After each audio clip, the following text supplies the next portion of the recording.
Rise and shine, everybody. Rise and shine. I'm going to first make sure we're straight.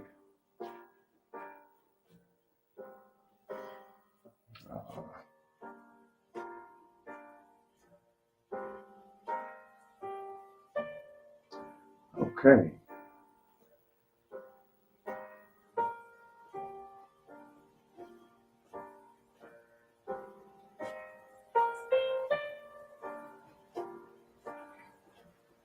Peace, Benita. I hope all is well. Today I'm going to be reviewing Tasha K and Latruth's live the other day. I don't know if you guys saw that live.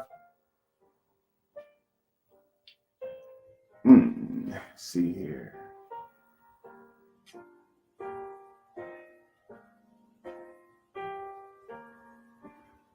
I am going to have to try something.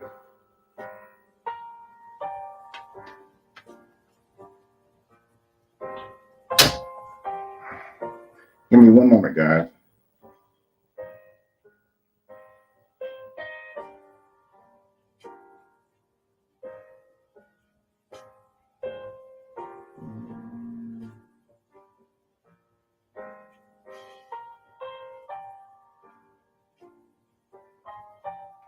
Go ahead and let everybody know I'm about to get into this, okay?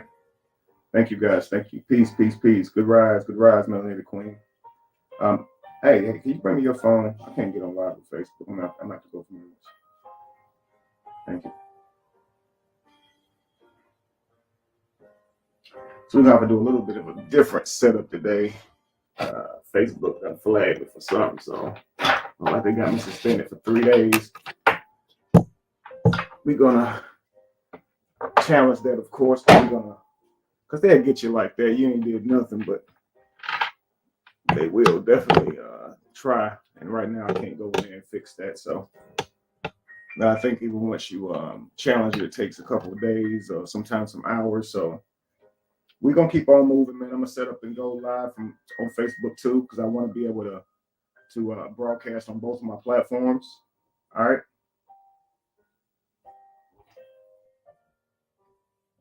Never could catch your live. Fenici said, peace. Welcome in, Fenici. Guys, my camera's here and my screen is here. Thank you.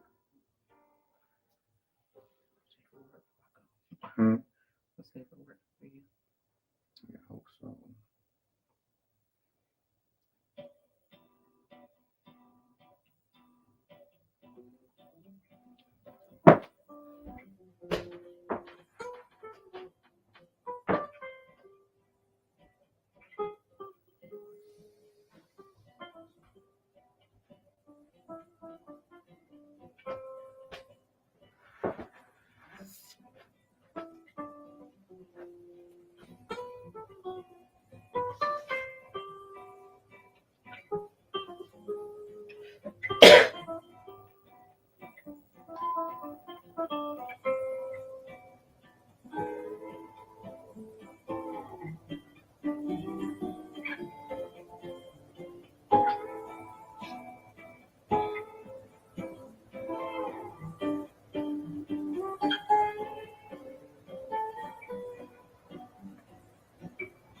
So it's looking like it's going to do that.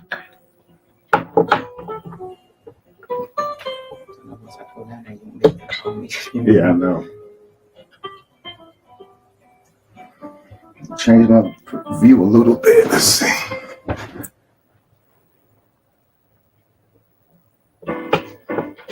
Looking straight up. I'm good. Thank you.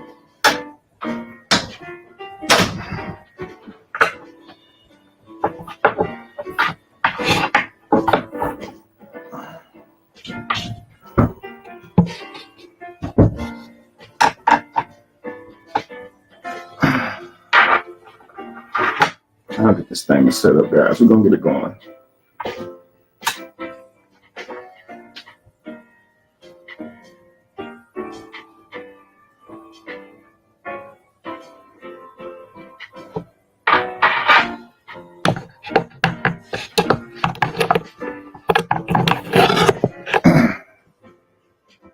Hey, boy, things ain't working right, boy.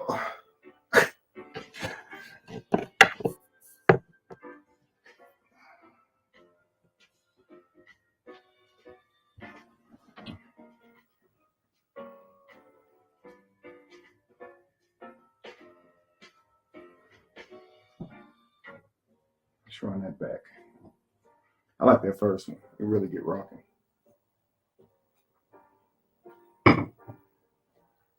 I hope everybody's ready for some amazing insight, some in-depth perspective, some non-biased perspective. Okay. I saw this Tasha K interview or live with my brother just a couple days ago, and I said I'm gonna review this video, man. And what made me think about it was honestly today I woke up and I decided I'm gonna review this video. Couple of reasons. I can see the perspective other people are getting from the video, but also I want to share some things that you guys may not be recognizing, or some things you may be missing, and hopefully we can all take some of this stuff back to our relationships. Okay, family. All right, so I'm going to try to do this thing. I don't know exactly if I'll be looking in your camera exactly. If you're on Facebook today, you're going to see a green screen. Some things I got to get taken care of with Facebook. I couldn't go live from my StreamYard, which is how I do these types of lives. But if you go to YouTube, though, you'll get to see the background. I have my background now set to my living room. So proud of it. We worked so hard on that. And yeah, so if you come to Facebook, that's Be the Evolution. Kevin Wesley, Be the Evolution I'm sorry, Kevin Wesley, The Truth Factory on YouTube. So come on over, man, and we're gonna get it rocking. I already have a beautiful crowd over here waiting for me to get started. Just now, of course, went live on Facebook, but we're about to break this thing down. It's Tasha K and her conversation with my brother right before the actual interview that they had aired. Okay, I can hear my little granddaughter in my bedroom running around right now.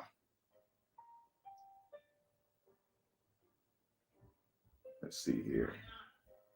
Yeah, Janae, please. I'm in my office working. You hear me? Yeah. Okay.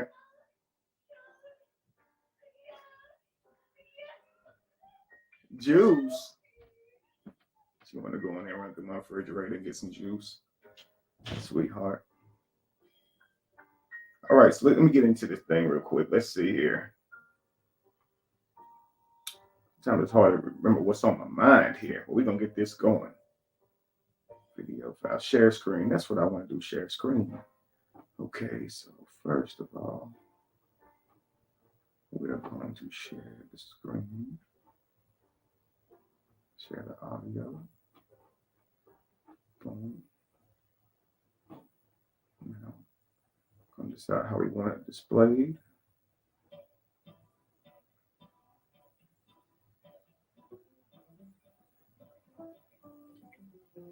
There we go. So now I'll go to Facebook, enlarge. Now, guys, this video is an hour long, okay?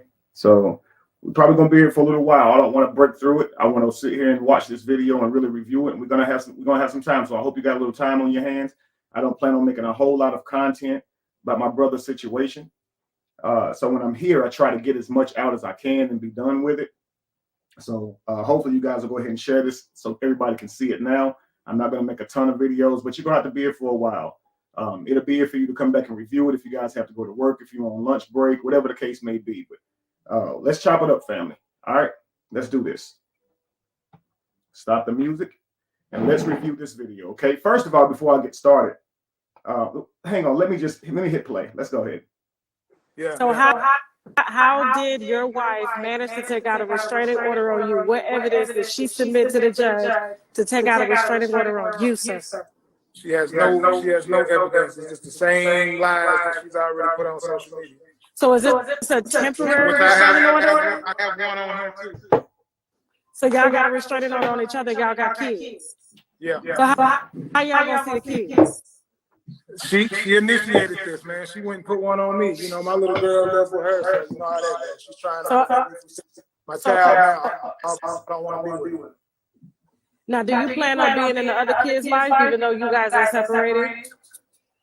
She said she didn't want me to be in the other kid's life. You know, they're not my biological children, so I can't push the button on that. But mine, I got to. I mean, do you miss him? I do. Okay, all right. So what did she tell the judge in order to get a restraining order put on you? Basically, her finger was broken by a telephone. Same thing that she put on social media. Everything she said on social media. But she did she put more lies on there saying I said I was gonna kill her, kill the kids, and kill myself. Okay, so in Georgia or any state, they do what they call a temporary restraining order, which means they put it in place until you guys have a court hearing. Right. It's temporary. Okay, all right. So you get a chance to fight that. Now, has she filed for divorce? No. Okay, I thought I saw somewhere where she did file for divorce right after she, I guess, issued an apology to you, telling you that she would always love you. No, she hasn't filed for divorce. I've been trying to get us to do it where we can both go in there and do uncontested, but she don't want a divorce, so I'm filing for divorce. So you're really going to file for divorce? Yes. When are you? She's not going to do it. So when are you going to do that? I'm scheduled to do it right here in a couple of days. So you have a lawyer and everything? Yes. And you sure? I mean, y'all don't want to separate for at least a year before y'all start talking divorces? Do that with false police reports saying I got a gun, and I could have died behind it. I can't play with that type shit. Okay. Scary. And everything going on even afterwards. It's too scary. Okay. What else has transpired since the interview that they're going to watch in about 1 hour on the channel? What has transpired between you sitting down doing your interview with me till now, besides the restraining order and the upcoming divorce? Other than a phone call, you know, she called my brother and expressed how much she still wanted to be married to me, and that I don't want to make it work. And that's when the restraining order got filed, and everything else that's moving forward is because I don't want to make it work anymore. But don't you think you need some time? I mean, right now you're emotional. Nobody should ever file for divorce when they're angry because you're not clear-headed. Don't need time. Like, a lot of the things that's going on right now has happened before. Like the same fake phone calls, the same fake ass phone calls to the police has happened before. It's just never been an arrest because I've never done anything. Like the cops know when they get there, when somebody's mad over cell phones and text messages, they already know what's going on, you know?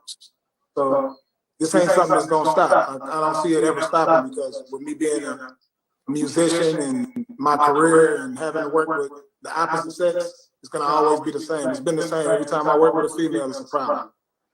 I do want to talk to you about that because so before they go into that next thing, okay, let me make sure I got a good view on YouTube before I start. you know the day.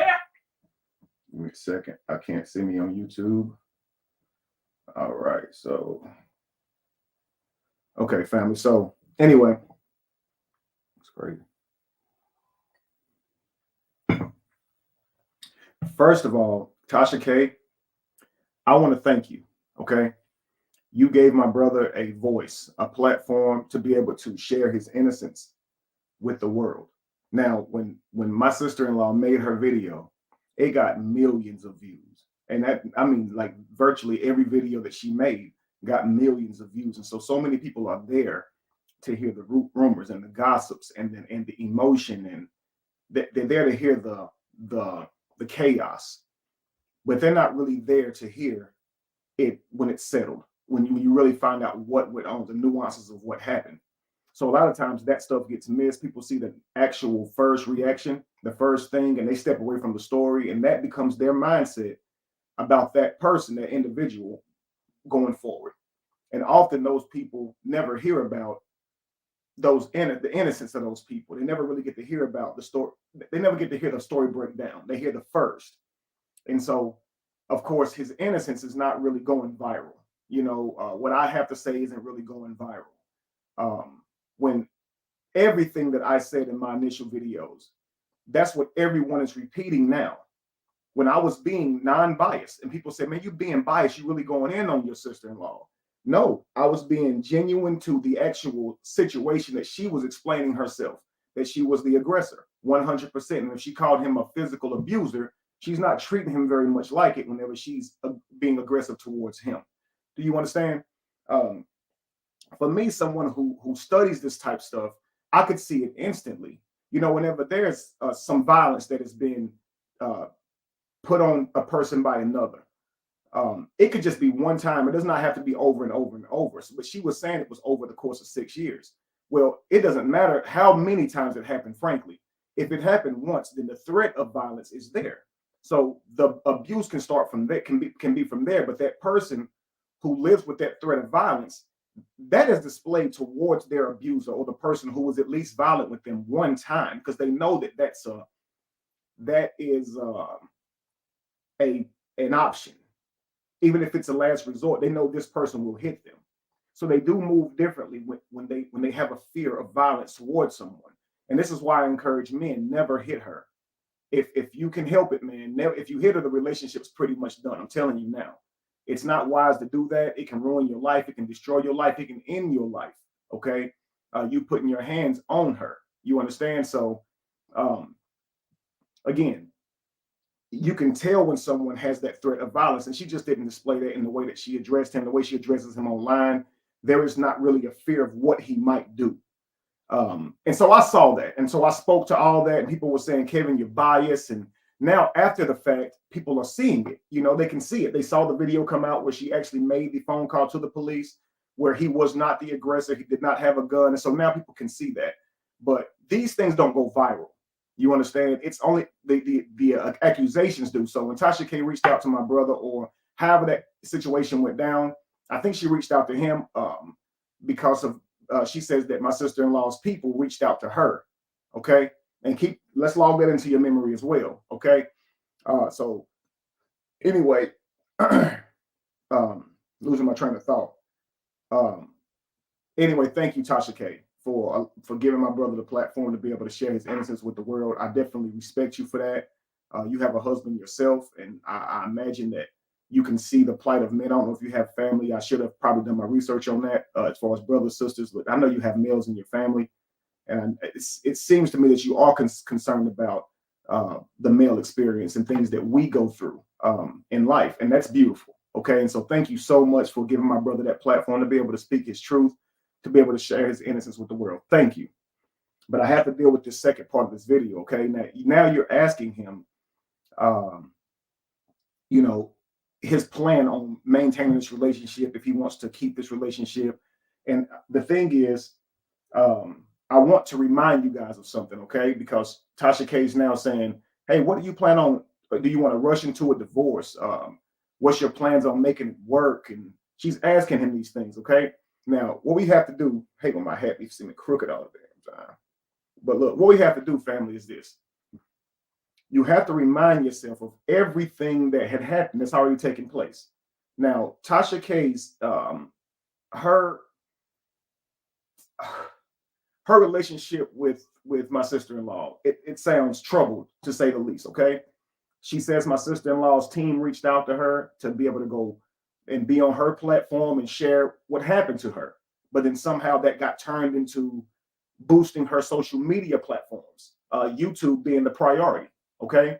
Now, Tasha K is saying that my sister-in-law allegedly planned this whole thing, planned to destroy my brother's life, planned to use the abuse to do that, to usurp his followers, to destroy his platforms, build her platforms as a result, and has her manager in cahoots with her, and all of this. After 6 years of marriage, after fathering children that are not his, and I don't care what y'all say, that should be respected. Just like if a mother children that's not hers, that should be respected. And so yeah, that should be that should be another reason that you're loyal to a person. So yeah, after all of that, you're saying that she would be in cahoots with a manager just for some views and some money, some clout, destroy her husband, the father of her children. This is what Tasha K is saying. Okay, family? Now, if you're saying that, how then do you ask this man if he's gonna make it work? Now, this whole video is geared to that, but it's like she's forgotten what she herself accused Brianna of. Like she's forgotten what she accused her of. Now, do I believe that she's doing all of that? No, absolutely not. I believe Tasha K was absolutely upset with something that went on with their dialogue, whatever the case may be. But do I believe that my sister-in-law would plan the destruction of my brother? No. I believe this was an emotional breakdown. It was not planned. She was flying by the seat of her pants the entire time. In no way, shape, or form would this woman, I don't believe that she has the character to. Now, you guys are looking at what she did in anger, in hurt and pain. And you guys are saying, nah, she could have probably really planned this. No, that's not who she is. You're getting it twisted. Yes, this was a bad display on her behalf. Absolutely horrible. She can grow from this, but it's a display of what's already there, and you have to learn and you got to see it. We can be great people, but then we're complex. So there's certain things that we can go through that can kind of show the worst of us. But does she have the propensity to plan out her husband's destruction, knowing that accusation could ruin his life, not just a social media platform, could destroy his life, destroy the lives of her children? There's no way this woman thought this far. You can literally tell by her actions it wasn't thought that far. Number one, she lied on camera when she said that he had a gun and that he was abusing her. She would have known that this man is sitting here recording her to destroy the whole accusation. You see what I'm saying? So it's if you're not, you got, it's like the way Tasha K is saying it, it's like she's very calculated and intelligent in how she's going about this, but that's not the case. She's not thinking about and planning this out at all. You can tell crystal clear. Now, does it matter for my brother? It shouldn't. It doesn't matter whether she planned it or whether it is just the happening, just the breakdown of emotions. It's irrelevant. The chaos that came to him, the risks that could have happened, the things that could have happened to him could have still happened, whether it's planned or not. But it makes a big difference, though. You understand? If this person did not plan this, if she planned this, it ain't no conversation you got to even have with this person going forward. But I think Tasha K knows deep down this woman didn't plan this, and this is why she's asking, are you going to take her back? Because that just sounds like a crazy question for everything that Tasha K has said. Let's go. All right. I have much to say, but I'm going to let the video play out before I say some of the other things. Okay. So let's get into it.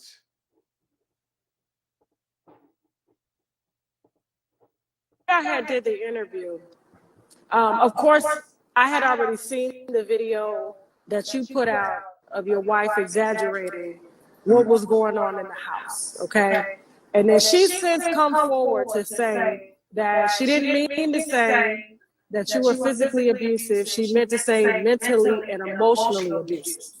That mentally, verbally, and all that different stuff, emotionally, and all that goes both. You know. You said it goes both ways. That's absolutely true. But I need to make another point. Now, let's make another point, okay, family? Now, we're going to go to here. Now, I want you guys to see something, okay? I don't know if you guys can see this on Facebook as well, but I'm going to make sure you can. Now, if you go down on my page, it is October the 16th, okay? It says, I've been getting a lot of messages about my brother. It says, I've been getting a lot of messages about my brother, Latruth. All I'm going to say is, I know with absolute certainty that he is not a woman beater. Okay, now I was clear to say a woman beater, very specific, okay? What that means is, out of the 40 years I've known him, he has never hit a woman, ever. I do not know the details of this event, as I was not present, so I can only speak on what I know of him to this point.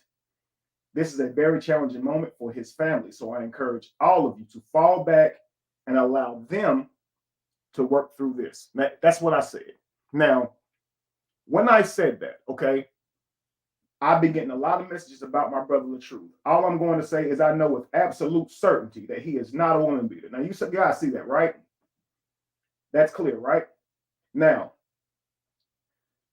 my sister-in-law, she made a video, okay, moments after this, telling me, you don't know what you're talking about. You don't live with him. I live with him.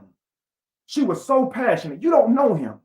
I live with him. You don't live with him. I live with him. So I know what he's done to me. Now, tell me now, do you guys remember that? Tell me if you guys remember this or not. See, this is what I said. My brother came to me and he said, man, have you been seeing what's going on with my family?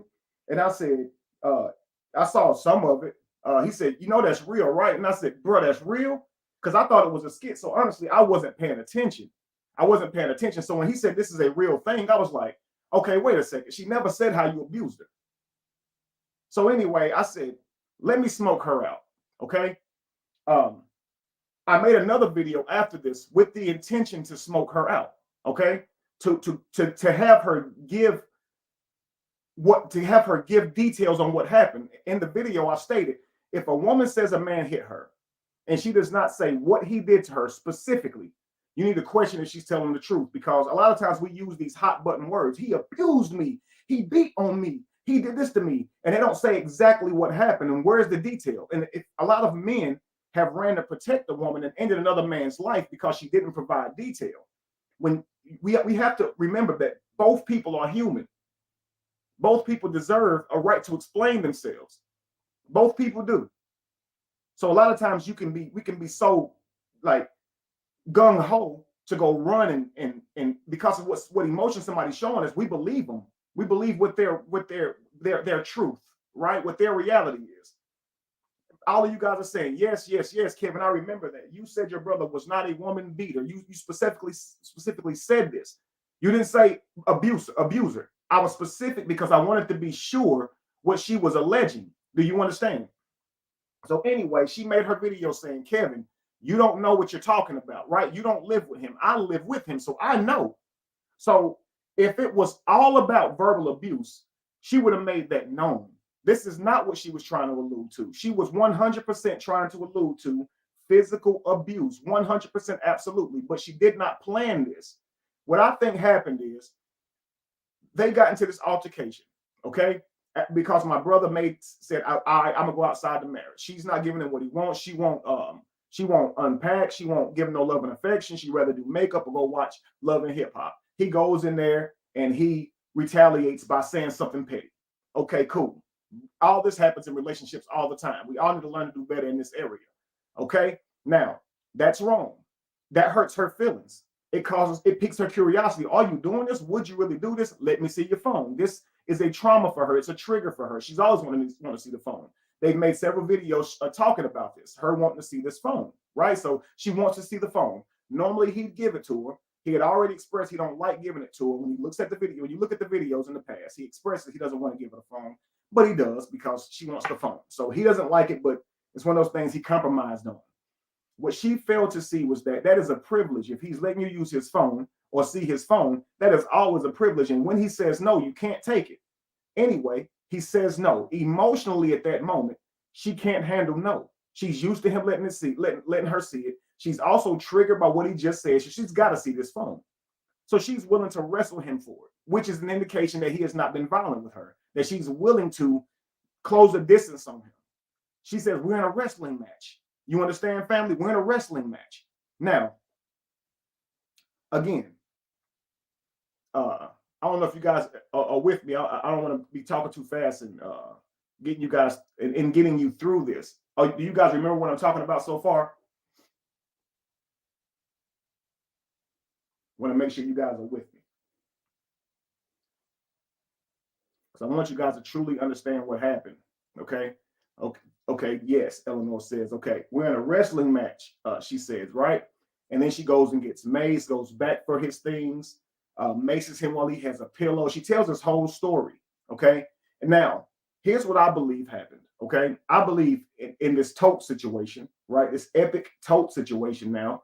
Can't even say the word tote without thinking of them. It's crazy.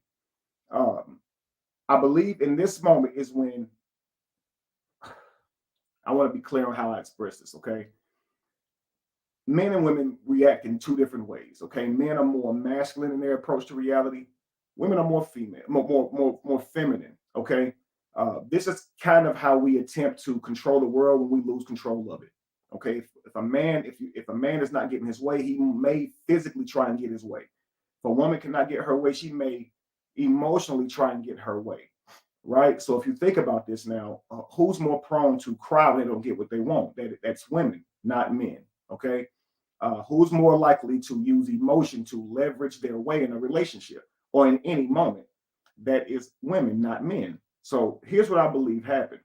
I believe because she had maced him, because all these things had gone wrong, and she knows this ain't right to do. She has to leverage this. She has to make the man feel bad for what he's done to her. She has to do that. So it's in you've seen this where you got in an argument with your lady. You say, I'm leaving the room. She stands in the way. If you move her out of the way, she's gonna act like you tried to kill her, right? Oh, I can't believe. And you guys have been there with a emotionally terroristic woman. She doesn't want you to leave, so she's gonna jump in front of you, take away your option to just walk away. And when you try and move her, it doesn't matter how you do it. She's going to exacerbate the thing that you did, exaggerate it, and act like you just did the worst to her. And she'll use that moment to try and get you to feel bad for her, or to get you to stay, or get you to kind of submit. You understand? Like, oh my God, look what you did. And you're supposed to be like, oh, I'm sorry, I didn't mean to. You see what I'm saying? And if you don't do that, she may go even further just to try and get you to show her give her a break. I don't know what she's looking for. I really don't know. It's confusing to me because I know I ain't hit this girl. I know I didn't do that. I know I didn't do that.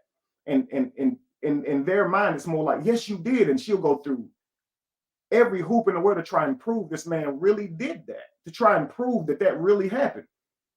She's not really thinking about what that man is going through in that moment. In that moment, that man is thinking, you think I'm a woman beater. You're going to do something to get me in trouble. You're going to say something to get me in trouble. You hit me. Oh my God. And all of a sudden, he's thinking of all the horrible things that can happen to him if she says that accusation. So to a man, you creeping him all the way out. That's the worst thing you can do to him. You threatening this man's freedom. You telling him that the way he's displaying himself is coming off way different to you when he's trying to present himself as a man who's just trying to leave, and you say he abusing you now or he hits you. He sees you as somebody who's going to twist the truth or twist any moment to make it emotionally fit you. It's infuriating. It's scary. It's everything for a man in that moment, because, man, he could die in that moment behind that accusation. And to her, she hasn't thought about the weight of that accusation. But she needs in this moment to make this man feel bad, so she'll say anything. I truly believe that's what was happening for her. That she, my hand. You didn't hurt my hand. Yes, you did. And it went that far. I really, truly believe that. Not, I'm going to plan with my manager the fall of my husband. I'm going to deny him affection.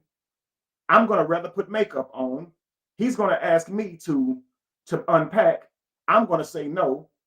I'm going to go watch Love and Hip Hop, and I just know he's going to say something petty to allude to cheating so I can get mad and go through his phone. Yeah. And then I know I'm going to act so crazy that he'll pick up a tote to defend himself. And then I'll act like that tote somehow was a weapon used against me. Yeah.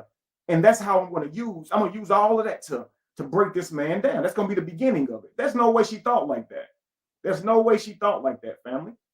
So what I'm saying is you see an emotional terrorist. And if all of us can be emotional terrorists if we don't challenge ourselves in dealing with our emotions. How you feel is not always parallel to reality.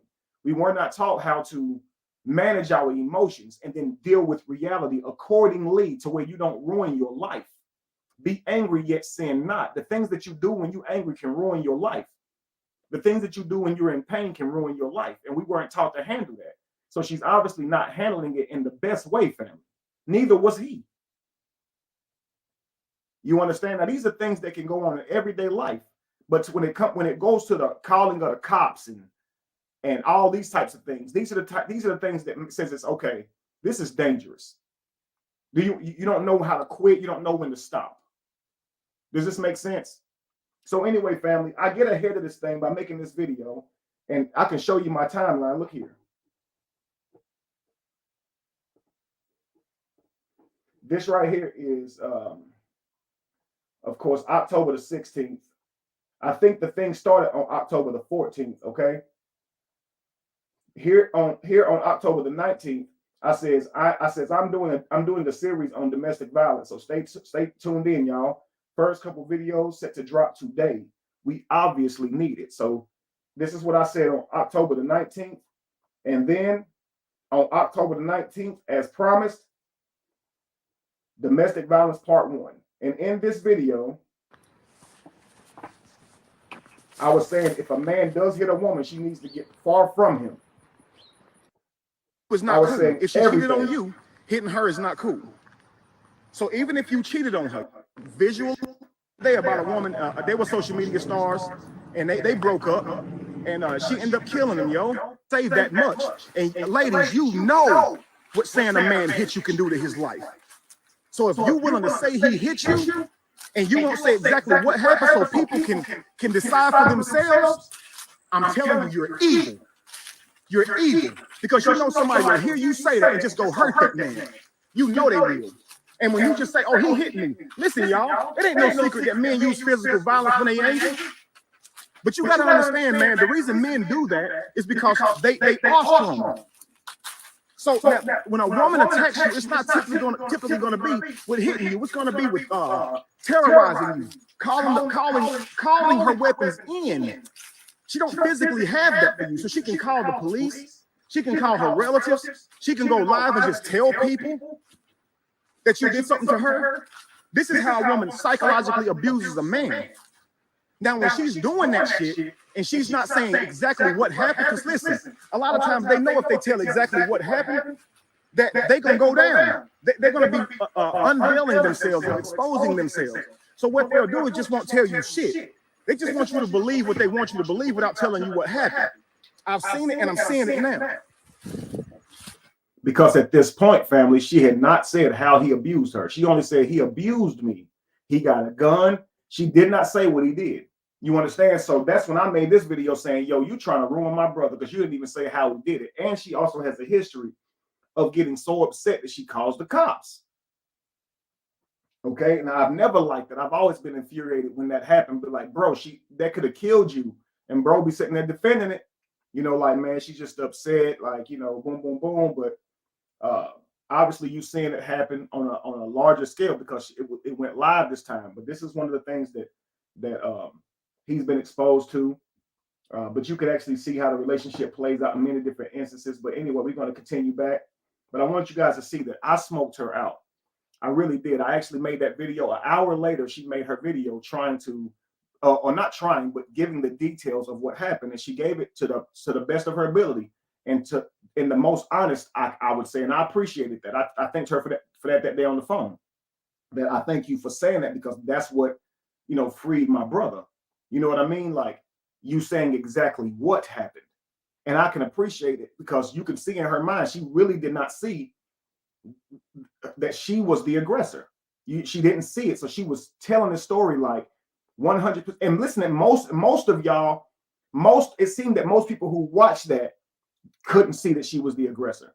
And so it really shows a big problem inside of our relationships when people are not taking accountability and into the things that lead to worse situations, how they're being, you know, counterproductive to harmony and how they're really actually being, they actually are contributing to the breakdown of the relationship or the breakdown of the conversation. You understand? But anyway, when she came out with the allegations or the details, then I made a video, as you can see. Look, family. Let's see here. So that's that.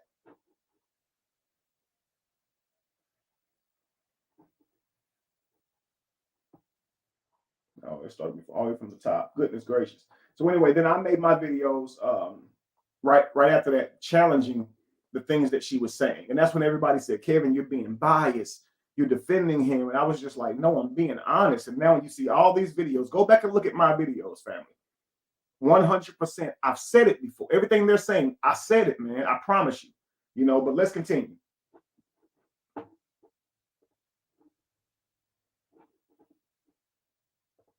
ways, like how so?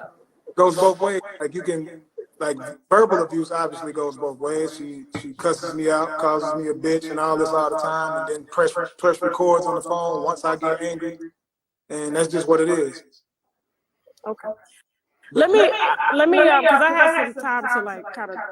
Now, okay, you heard what he said, right? That's abuse the other way around. So whenever we were watching her say that my brother physically abused her, and the whole world was saying, you did this, you did this, you did this. Can you guys imagine the mental turmoil that my brother's going through while the world is thinking that he abused someone that he loves? His children, all of this stuff, that his children were a part of witnessing abuse. Just imagine what he's going through in this moment. Because I think a lot of us are just not considering how this man may feel and what he may be going through behind this and what he went through. I was there with him, so I saw this man. Looked like he was about to crumble in front of my face. Like he was just trying to hold a cry back. You know what I'm saying? So he definitely needed encouragement during that time. And we talking about one of the most confident people that I know. He definitely was down in the dumps. Not only is he losing his wife, but he is watching her make all these allegations about him and then watching people believe it. He's watching his platform seem to crumble right in front of his eyes, and people make videos about how he's an abuser when he knows he's not that. And when people are saying that you're something that you're not, man, it makes you furious. You understand? And the verbal abuse is what he's talking about is this. He obviously did not abuse her, okay? Especially on that occasion. And if he did not abuse her, then all the accusations that she was making about him was abuse. It was verbal abuse, family. Do you not understand that? So we literally watched her verbally abuse this man because she was hurt and mad. For these same reasons, when men hit women, guess what's behind that? Anger and hurt. So they are responding from an emotional feeling that they're possessed by. It is taken over their mind, and they are reacting outside of the emotion. When a woman is doing this, what she's feeling, you're thinking she's trying to ruin me, she's trying to hurt me, she want to see me beat, she want to see me destroyed. No, she hurt and she just mad. He's hurt, he's just mad. It comes out. It's your traumas really come out, yo. So this is her beating on him, but verbally. You understand? You guys don't see that stuff. Now, she beat on me verbally. I confronted the allegations that she made. To me, an innocent person would have said, Kevin, I can't believe you don't trust me in this moment. Kevin, I cannot believe that you wouldn't have my side, even though you've taken my side on several occasions when we talked about certain issues. Kevin, it breaks my heart that you think I would lie on your brother with the intent to destroy his name or reputation or try and harm him physically in any way using police or whatever. That really hurts me. I wouldn't do that. To me, a person who's telling the truth, who just got injured through physical abuse, they would not take a confrontational shit starting approach. They would be like hurt that I didn't believe them. But instead, she was just like, oh, and what about you, Mr. Brokey, who borrowed money from your brother, who want to be just like his brother? I ain't borrowed money from nobody in a minute. I want to be just like my brother. I'm clearly myself. I love my brother. He's a very inspirational person, but I don't want to be anybody but a better version of me. And I think anybody who follows my platform knows this. Okay. The things that I do is not indicative that I want to be like my brother. You understand? I'm clearly a man on his own purpose and mission to grow in life and father his children and be the best man I can be and leave an inheritance for my children. This is who I am. Okay, me and my brother are night and day. I would fail at life if I was trying to be like my brother. It's only one Latruth. You see what I'm saying, family? So it's only one me. So I have to live my purpose, and that purpose is divine, family. But she accuses me of wanting to be like my brother. She accuses me of being gay. She accuses me of having a broken relationship in which Lacey is not happy, and I have to do all these things to keep her with me. None of this has anything to do with what she said about my damn brother. Now, is that a rational way to respond, or is that the worst way to respond to bring about the worst reaction? Someone says, okay, look, I don't think this man beat on you because you said this, and this, and in this, you're the aggressor. Wait a second. Do you like me? Do you got a crush on me? Do you want me? Is that what you're saying? You obsessed with me, right? When you make all these videos, you're getting views, and yo, wait a second, time out. What? And you're left here confused because you're saying to yourself, where did you get all of that from? All I really did was say that my brother never physically abused you. Where did you get off that I got a crush on you? And this is what people, when they're toxic, you can't have a conversation with them because they're going to twist up every damn thing and just start making accusations. And a person who's not prepared for that stuff will get mad and actually go down the trails that they put you on. And now all of a sudden you ain't talking about what you wanted to talk about. You're talking about what they want to talk about. So they successfully distracted you from what you're trying to get across. I didn't insult you with anything outside of the allegation that you made towards my brother or your behavior in the incident that you had with my brother. But when I said what I had to say about it, it was nothing that makes sense to the subject. It's you're gay, you want to be just like your brother, you borrow money, your relationship is broken, and by the way, do you have a crush on me? What am I, you confused because you're like, what did I do to make you think I had a crush on you? Why did you think I was gay? Like, where are you getting this from? Why do you think I'm broke? Why are you saying this? Why is any of this important when right now you just got abused? Like, yo, it's like you're taking a violent approach to this. It's weird. So again, I made a video saying, yo, if you think I'm about to go back and forth with a woman, you crazy. I'm not going to do that. My only purpose here is to prove my brother's not a physical abuser. The gay allegations, I've dealt with them in the past. What you guys are hearing is her spout out incorrectly what another person accused a long time ago trying to clout chase. And I broke all of that down. You see what I'm saying, family? So it's crazy. So to use the excuse that I'm meddling or that I'm in the business to try and make up lies or rumors makes no sense. You see what I'm saying? It's crazy. Since you want to be in the business, do you have a crush on me? What? Since you want to be in the business, what about you being gay? Since you want to be in the business, what about you borrowing money? What about Lacey ain't happy? Yo, what that got to do with anything? What you talking about? Bridges, I see no zestiness on you. They don't either. These are things that they say to try and hurt a man. They try to come for his masculinity. So I'm going to call him gay. I'm going to call him broke. I'm going to say his relationships is shit. And his women don't love him more. Women ain't happy. Lacey wants you for herself. So show it's like you need to be worried about your own house. Now I'm worried about you. I'm worried about this accusation that you made about my brother.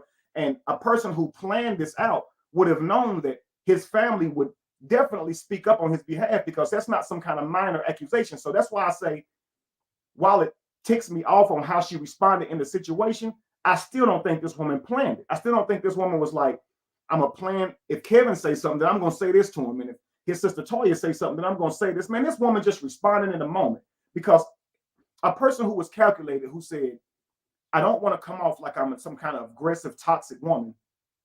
So it's best, and if her manager knew all of this, they would advise her, don't respond in that way because that's the worst way to respond. This man just challenged your allegations. The worst way to respond is with ad hominems and distractions. The worst way. Now, in the moment, it looks good. For the people who are really not thinkers, in the moment, it's, oh, juicy gossip. Oh, she said some tea in the moment. But in hindsight, family, when the thinkers get a hold of it, it's going to be that leads to no proof. There's no evidence to support that. This woman is just talking. This person's just talking. Why did they not answer the question? Why did they get far from the subject? Why did they say some whole other stuff and make a whole bunch of others? Why are they doing that? You see what I'm saying? So in the moment, setting distractions and all these types of traps for the person that's discussing you to fall in and trigger them, and all of a sudden there's an argument instead of a discussion that leads to an awareness. Both parties. My brother doesn't think he abused her. She thinks he does. If we talk about that, we can get to the truth of it. But no, I don't want to talk about that. I'd much rather just talk about how you gay, how your wife don't love you, or she loves you too much. She wants you to herself. You borrow money. You know what I'm saying? But basically, your life is shit, and you worried about me. What? Like I said, to me, a feminine woman, a calm woman would have said, "Oh my God, Kevin, I can't believe you don't believe me. That hurts me. That bothers me because I know what I've went through for years behind your brother. And we've had conversations with you. You've known that we were struggling in our relationship, and a lot of things you agreed with. I can't believe that you think I would just frown on this man. You know me better than that. I wouldn't do that. It wouldn't be you gay, you want me, you got a crush on me, you just want to be like your brother. It wouldn't be talking about Facebook videos and how many likes or views somebody got and how many more. These are narcissistic ways to respond. What are you talking about? Yo, I don't want to talk about you. I've never spoken about you. But you made an accusation about my brother, so I'm using my page to defend my brother. Now you're saying I'm doing it to clout chase. Why all this stuff instead of dealing with the actual thing in front of it? And you can tell when a person don't want to deal with the actual thing in front of it because they're talking about what the thing they're talking about is what they want to do. If you really wanted to talk about a situation, nobody controls your tongue. You can answer the questions. You can talk about the situation. And a lot of times when a man is dealing with, when a man who thinks logical and the husband in this particular format, when there's a husband, man supposed to be the leader in a relationship, partner in a relationship, however you guys want to see it, when he's trying to talk to his significant other, most situations it's going to be a woman, he's trying to express to her something that's on his mind. He's trying to express to her his plan, his program. Okay. If she has a concern, he's trying to handle that. He's trying to talk to her about certain things. If he has a concern, if you're talking to somebody, family, and ladies, you might go through this with a lot of men. If you're trying to talk to this person, all they're doing is changing the subject to try and make you feel bad or shame you or insult you somehow, this person do not want to talk about it. They don't. I promise you. They can say it's a concern, but it's not really a concern. And if you have the concern, they don't care about your concern. They care more about who looks guilty or right and wrong. And relationships truly suffer when you're trying to decide who right and wrong in certain situations. I'll talk more on that later. Remind me of that, family. Right and wrong don't matter. What matters is understanding your partner. We're going to come back to that, though. Okay? Now, let's continue. Because a lot of times, social media can kind of trigger a lot of things and make things bigger than what they are. And after our interview and after I premiered it on TashaKLive.com, which is our private site, so our viewers get first dibs. And it's kind of like a focus group over there. So I'll give you an example. We premiered an interview with this young lady. And, she doesn't have a big following like you or I, like we do. And so I'm like, you sure you want this to go out? Because they're dragging you. If I put this on my main platform, they're going to drag you, right? And so it kind of gives feedback so that I don't put people's mental health at risk more than what it is, right? So in your case, I happened to look at the comments and I went and rewatched the interview. And I got to tell you, a lot of times I don't pay attention to comments outside of my private site because my private site are these are diehard fans. They've been with me since the beginning. They know me. You know what I'm saying? And they can come to me in love and say, Tasha, we see where you messed up. And I have to agree. Did you happen to look at some of the comments that they said under the video? Did you watch it? You haven't watched the interview yet?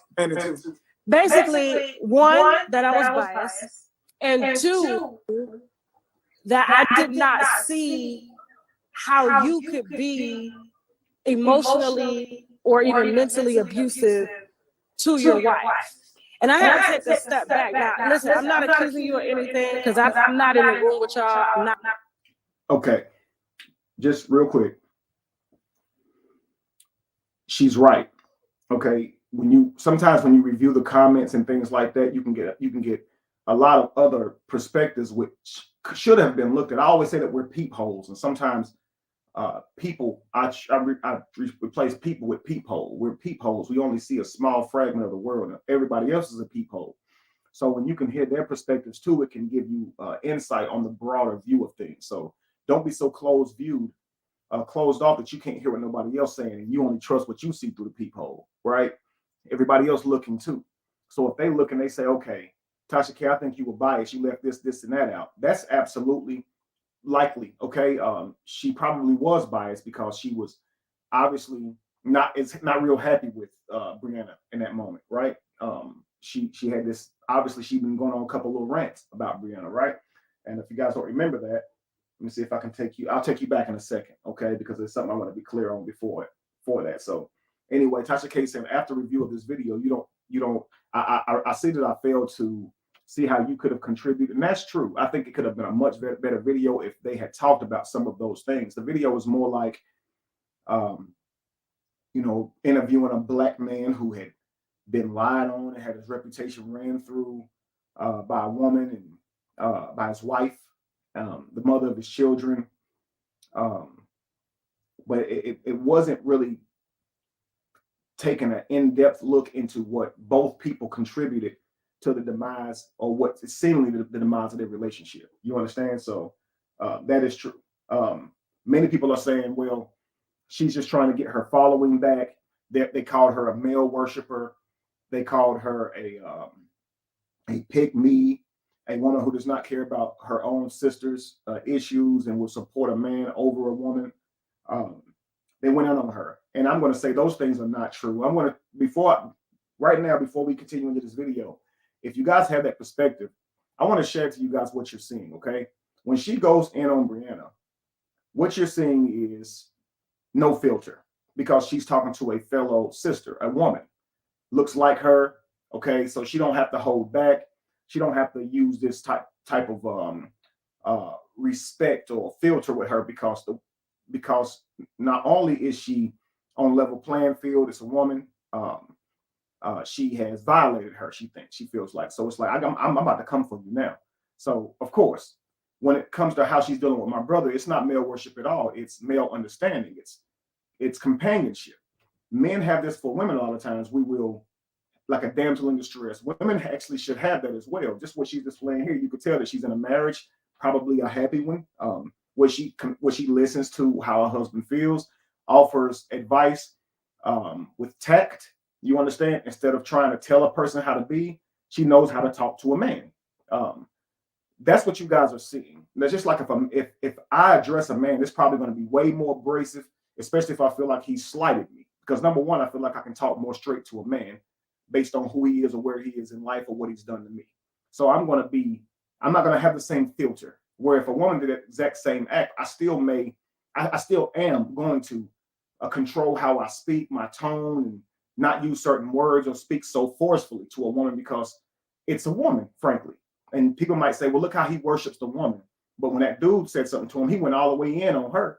That's what you guys are seeing. It's not male worship. It's not woman hate. It's more like, I can be direct with this woman. I can go in with you, but I can never act like that with a man. And a lot of men they'll think the same way. I can go in with a dude. I can go all the way in because we can go anywhere. If you want to take it to fighting, we can go fighting. If you want to take it wherever you want to take it, we can go there. But it's not wise for a man to have a conversation like this of that magnitude with a woman, because you can't go there. So he's going to be more so different in how he talks to her. He's going to care about her feelings more and how he presents himself to her more. Again, especially if he has a wife and he kind of knows how to talk to women. So that's what you guys are seeing. But let's go. In the marriage with y'all, right? Right. But in my short interaction with you, I got to tell you, if I were married to you, and I mean this from the best place of me, okay? I'm not here to drag you. I'm not here to make you feel worse than what you already going through. Me and you really talked about some things mentally and spiritually that you've gone through over the past year. But going back to look at your brand and how you built it, and then I look at the brand that she built after she met you, and I look at how you interact as a creator, it's kind of, I have to say this, I don't think, in my personal opinion, being around you for the short period of time that I've seen you and watching how you navigate on social media, I can kind of understand where she says that maybe she's a little mentally and emotionally abused. Not in a way where you're like, well, no one should be calling nobody names. First of all, y'all feel like y'all gotta call each other names. Y'all need to go stay somewhere else until y'all calm down, right? Because that's just unacceptable. Okay, you should be calling her names, and she should be calling you names. However, if I were in her position, I'm a wife. You have to understand that I'm a mother. If I were with you and I had to, because your attention is so full, like even my sister and I talked about it, my husband and I talked about it. Your attention is so dead focused on your career and everything that you got going on. I can see how she felt mentally and emotionally abused, which means neglected.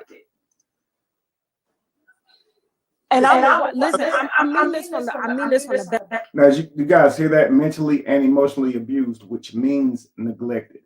So, fellas, what you learn from this is this: you don't actually have to be mentally abusive or emotionally abusive in the way that you would imagine abuse for a woman to receive you as being abusive. That simply neglect, not listening to her opinions, not listening to what's wrong with her, not taking any effort to change or help the situation that she's coming to you about, even if it's yourself or problems or whatever the case may be. She will see this as abuse, even if poisonous words are not being said, simply not being masculine for her, which means listening to the issue and working to try and fix the issue, resolve the issue.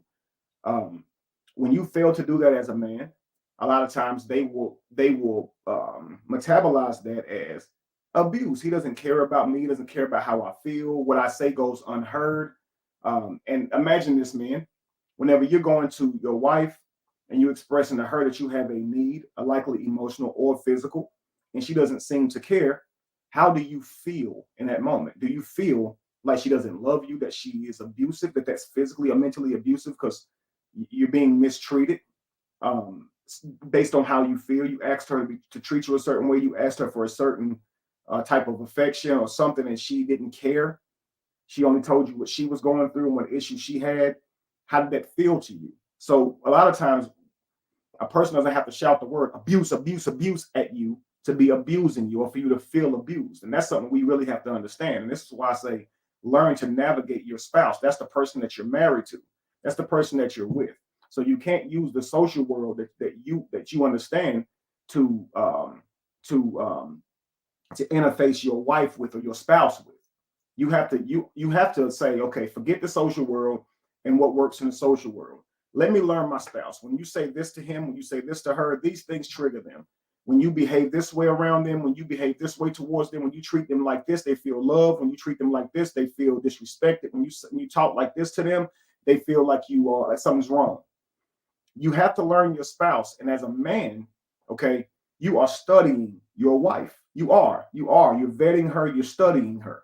So whenever you begin to see, and men need to understand this, okay? You're not her therapist, but you should have gone through enough in life through your own experiences to where you can protect yourself via how you allow people in your life. So you should be able to notice red flags when you see them.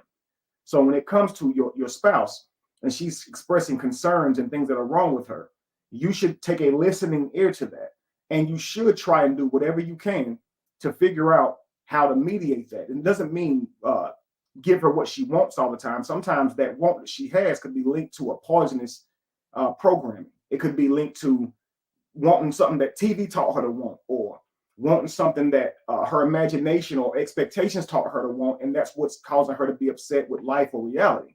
But you got to be able to have these conversations with your spouse, because as a man, the moment you say, I want a wife, I know we're doing this equal partnership thing, and we're doing this thing where we're not really discussing roles and we're understanding that everybody's human. That's absolutely fine. But I believe that if a man takes on a woman to be his wife, he is also saying that I'm taking on the burden of the self-growth, of the protection, okay, of the longevity of this family. And this means that he has to take a listening approach to the woman that he brings in his life. He has to. You have to. It may not all be rooted in something that you're doing wrong, but it could be rooted in something that she had going on in her past. And the more you take the time to do this, men, the more you begin to learn how to deal with and work with women. People, period, though. I mean, honestly, it helps you to work with people. And the more you're doing this, you can learn if she is a work withable woman. I tell men early in the relationship, ask important questions because you need to understand and have important dialogues, because you need to understand where you guys are going to collide on worldview and perspectives and philosophy. If you're very interested in her, you shouldn't stray away from having those types of conversations. You know, about how you're going to raise your children. What are your beliefs politically? What are your beliefs religiously, spiritually? What are your beliefs around a relationship? How do you believe they should work? What do you think the roles between a man and woman should look like when they are fathering and mothering a child? How do you think they should look when they're just in a relationship? How do you think dating should look? You know, these questions should be asked and challenged. If they say something that is not something that you see down the road, then you need to, or in your life, then you need to challenge them. Ask them why they have that perspective. Ask them. If they cannot respond to you, family, without getting angry and mad, all these are red flags and not deal with a person anymore. So or to try and understand what their triggers are. A lot of times we don't understand each other because we have not taken that type of approach to getting to know each other. And as a man, this is it. Okay, watch this, family. Men, if your goal is to leave your inheritance to your children, okay, to the children that precede you, your ascendants, okay. Some people call them descendants, but I believe we're always getting better. If we are getting better, our children should be getting better by default. So your ascendants, okay, you want to leave an inheritance to your ascendants. You want to have a legacy. You want reputation. You want all of this. Who's essential to that piece? Your spouse, right? She's very important to that piece of the puzzle of manifesting a healthy, harmonic family. She's very important. So when you bring in that individual in your life, it's very important that you vet that person. Do you understand? That you take the time to try and understand the person, so you can communicate with the person. Do you understand? It's important to understand how someone thinks and how they see the world. Talking is only for communication with another person. You understand, family? So use your talking to be able to have an understanding of what's going on in your mental. Because if you don't do that, you may never know what's going on in somebody's mind until you come to it. Now all of a sudden it's like this person thinks way differently than you, and you got a child with them. Now the way you're trying to teach the child, they're undermining you by teaching directly against what you're teaching. You understand? They have no understanding, so that's kind of how it looks. I don't know what all those laughing emojis is. They're very disturbing. What's so funny, y'all? What is so funny? Let's get back to it. That's placing me. I'm not here Tell me what's so funny, to drag Facebook. you or to make you It's nothing look bad. nowhere near close to that though. Like being an entertainer, I basically ended up, once me and her I had 6 million followers when we met. She had 1,000. She wasn't into the social media life like that at all. So I built her a platform to where she could make her own money, because I seen coming into it, she didn't trust me because of that. So it was like she ain't had nothing to do. So I wanted to make sure she had something to do in a way to make money and all of that. But I turned into a stay-at-home dad. Like I stayed home with the kids and cooked, cleaned. I did everything. Like and as trying to be an entertainer. So it's like the commenters is what made her feel how she felt. Never because of me. She read the comments. The women around the world who don't know what entertainment is, it's comment daily saying, "Oh." Now, right there, family, that's one of the first. I'm trying to be careful not to call these mistakes. Okay. I'm trying to be careful not to call these mistakes, but I want to say these are places that in a man's life where he can look back on it and reflect and say, I probably shouldn't have made that move. I probably should have done this instead of that. It's not like a mistake or a wrong, like you did something that broke your moral code, but it's more like this decision wasn't productive and I probably should have moved a different way. So that's what I'm calling this, right? He says that I changed my life. I became a family man in order to try and give her what she wanted and all these things, right? What I would say is, while I'm a family man, all that he tried to become or that he became to be able to appease her, that's how I live my life. But if he has a plan to accomplish something in his career and his goals, the goal is to find a spouse who can understand that, be supportive in that, and to help you hit that goal. You understand? You're not a racehorse that she can straddle and get to change direction off course and take her where she wants to go in life. Your life still matters as a man. And if you have dreams and you have goals, if you don't have a support system to hit those goals, you may not likely hit them. And most men in that situation would project that or have resentment or ambivalence for their spouse when they don't achieve their goals, especially if their spouse has been holding them back when it comes to hitting that goal. Being contentious when it comes to them achieving their goals and success. You understand? You look at Tom Brady and Giselle. They lost their whole relationship behind him wanting to play one more season in the league. Now, of course, in her mind, it's like, well, I've been wanting you to retire. Now, I want you to be home with the family, right? That's important, to be home with the family, and we understand your wants are important, but you want your wants to impede over this man's dreams. So he wants to play another year. Well, I'm in a relationship now. If you want to play one more year, wow. Sometimes your wants and desires may not even be your children's wants or desires. And it's not a deal breaker. It's not life and death. But sometimes what we want and desire can become so important that we'll cut ties and we'll do whatever we can because she divorced this man because he didn't want to be a family man yet. He wanted to play another season of football. But when you divorce him, you took away his opportunity to be that type of family man that you wanted, because now you're divorced and now he has visitation. And so even when he retires, what is he going to do? Move back in with you and then come home, be with the kids? No, that is never going to happen now, because she divorced this man because she got impatient. Do you understand? So now whoever she gets with in the future, it won't be those children's daddy. It's not going to be the picture that she had. So she left him because she couldn't force him to change the picture to what she wanted it to be. And it's crazy because she married this man. Ladies, if you marry somebody, marry a man you see a future in and that you can see yourself supporting. Do not marry somebody that you're going to be hitting the brakes on and trying to control them because you're in fear of who they may be or what they may do or what they may become or what they may do when they're not around you. If you have all that with that man and you feel that type of fear and distrust, it's likely going to bring out the worst in you, and the version of you that is insecure, the version of you that is worried or depressed is far different from the healthy version of you. And so you're going to choose this guy who has a career or dreams of manifesting a career of being an entertainer. He's fluent in that. He has 6 million followers. You come in knowing that. Why would you try and change that? But it's she had a lack of understanding, y'all. It seems simple. If you marry this man, whoever he is, learn who this man is and see if you can deal with and support this type of man. There may be little nuanced things that you guys can discuss, right? There may be little nuanced things. There may be. Someone says they may not all be all with Tom Brady. Look, she said it herself. She wanted a divorce because he decided to go ahead and play and he was supposed to retire. Again, she threw it all out the window. And again, ladies, you have your own life. You're more than welcome to separate and go get what you feel that you want in life. But I'm telling you, when you marry somebody and you understand the depth of that holy matrimony, the sanctity of that union, you will think about this before you make it, so you don't have to destroy a union because your mind changed or you couldn't get out of them what you wanted. Now you're destroying the union when you should have just understood who the person was when you were marrying them by putting in the work to understand them. You need to know if your morals are in alignment. You need to know if your plan for the future is in alignment, if the way you see life is in alignment. These things are very, very important, family. And so, again, right here, my brother said that he became a whole family man just to try and give her what she wanted. This is a man who's trying everything that he can to try and make sure he has harmony inside his household. He hears his wife complaining.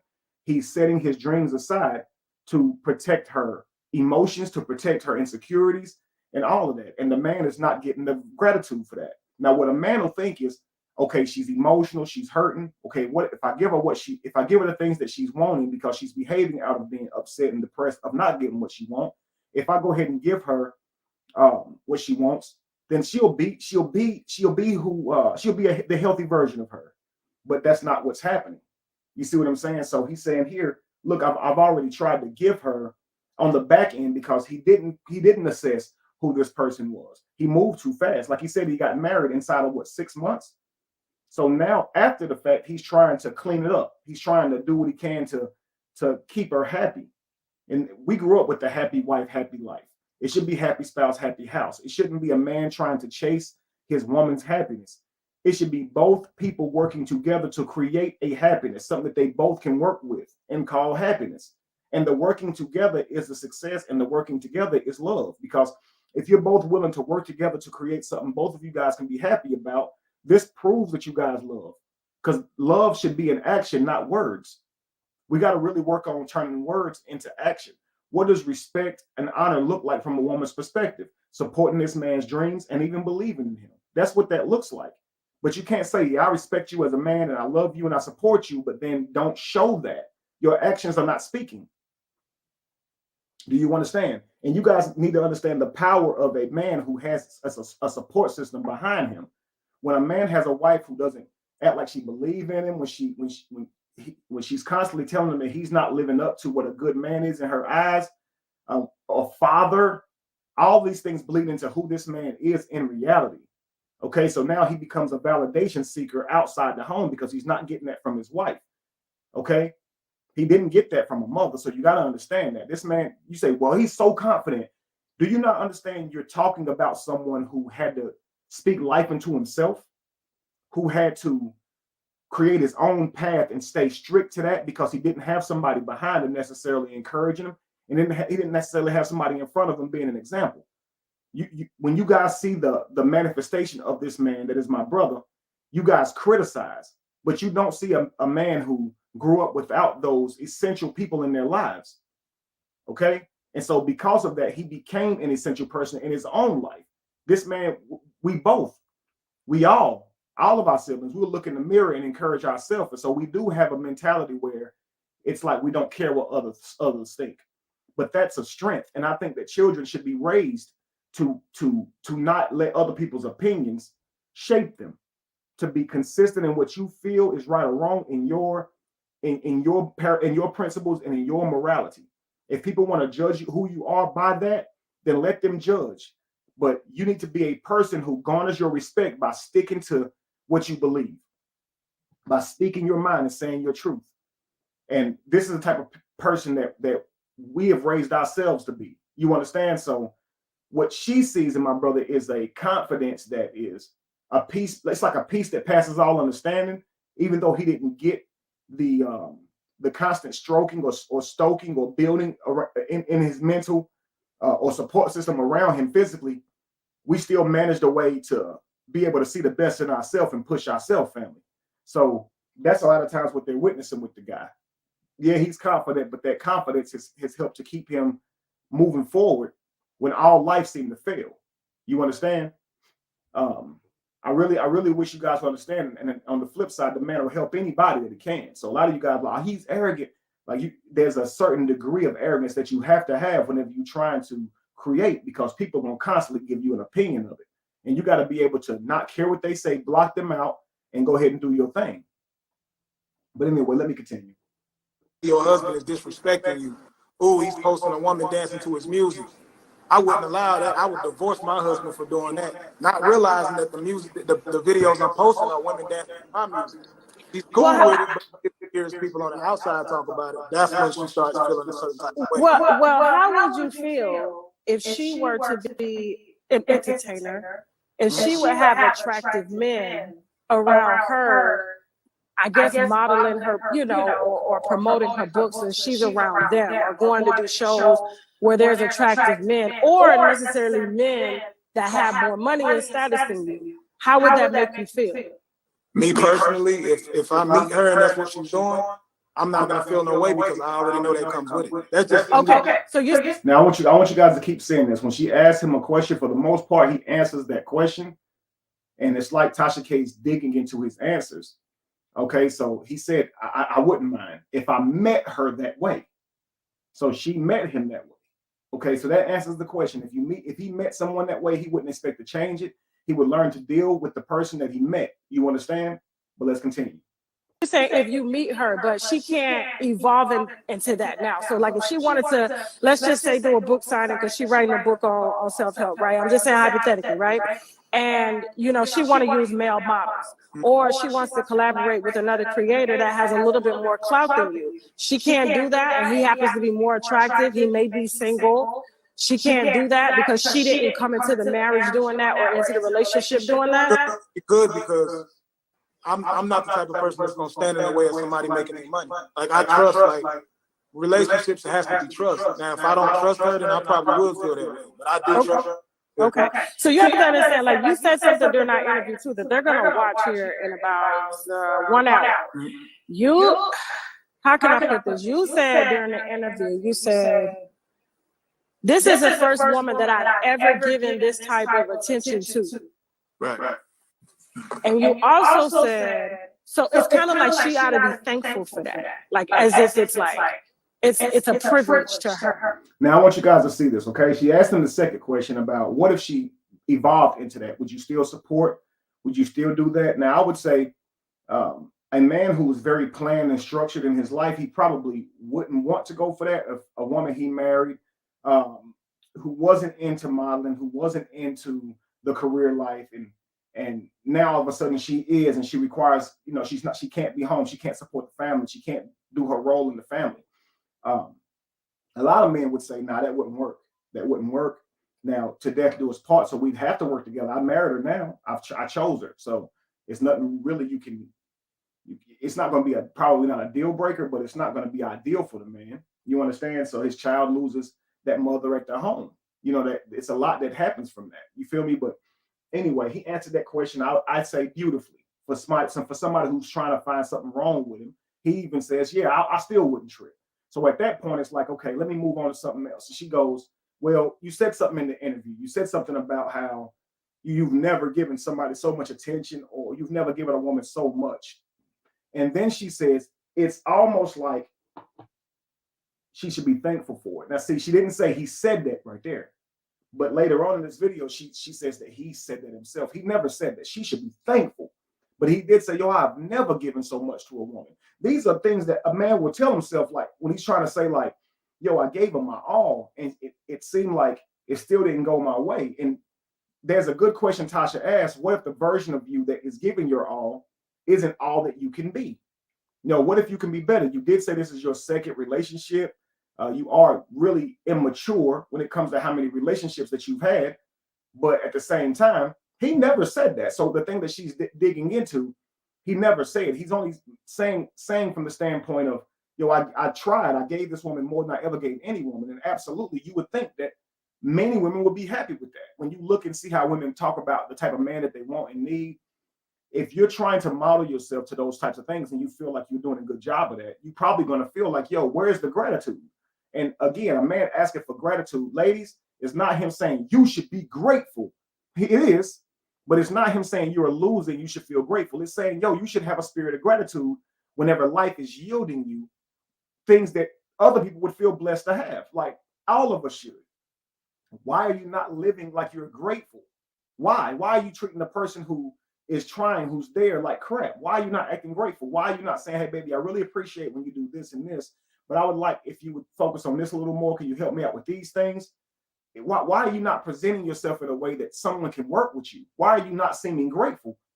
Why does your partner feel that you're not grateful? What are you doing? Because you got to think, if actions are the true words, then what am I doing to not speak gratefulness to my spouse? What are my actions? Am I to not show that I'm grateful? So if he say, man, I did everything I could, and this woman still didn't give me the respect, she still didn't treat me like I wanted to be treated, she still didn't give me the support. And when I experience the lack of those things, it makes me feel like she doesn't love me. It actually makes me feel like she doesn't respect me. It makes me feel like she doesn't honor me or see me as a good man. And how do you respond to somebody who, when you're trying your best, that's how they treat you still? Like, it's deflating. Do you understand? So again, let's just carry on. Because again, it's one of those things where he didn't say that, but he's speaking from a standpoint of, yo, when a man has tried, and ladies, you think the same thing. You can give somebody your best. You feel like, well, I've given them my best. And it's always true for you too. What if your best wasn't your best? What if that was the best you could do at the moment? And failure to grow and evolve in those moments because you thought you were performing at your best, or you felt like your best was already being displayed. Maybe that is, if you feel like you're giving your best and the person's still complaining, you might project onto the person where your best actually may not be good enough. And so you still might actually have to even do better than what is your best. That don't mean that's the best you can do. It means it's the most that you've given. It's the best with the information that you know, it's the best you can do. You understand? So you got to learn and grow and evolve. A lot of that means listening to your partner. Okay. And then you can evolve into a person that's more compatible. You understand, through that work. I promise you, family.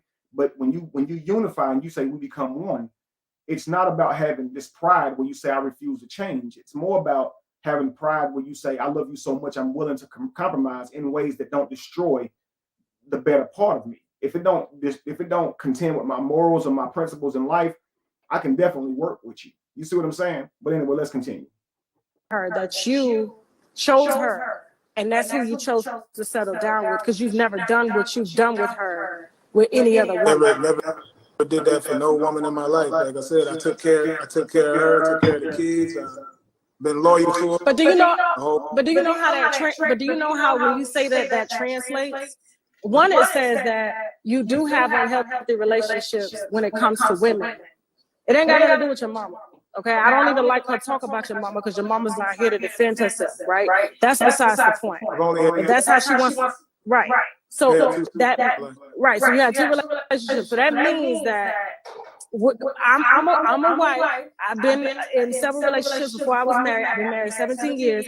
And if my husband told me that I ought to be lucky, right, or blessed to have him because he has never done this for any other woman, to me, I would be like, well, is this your best? Because if you haven't truly loved over and over again, where it's trial and error, how do you know that what you've given her is your absolute best if you don't have enough experience in it? We only get experience from trial and error in relationships. And so when you said that, I had to go back and watch the interview, and I had a very deep conversation with my husband.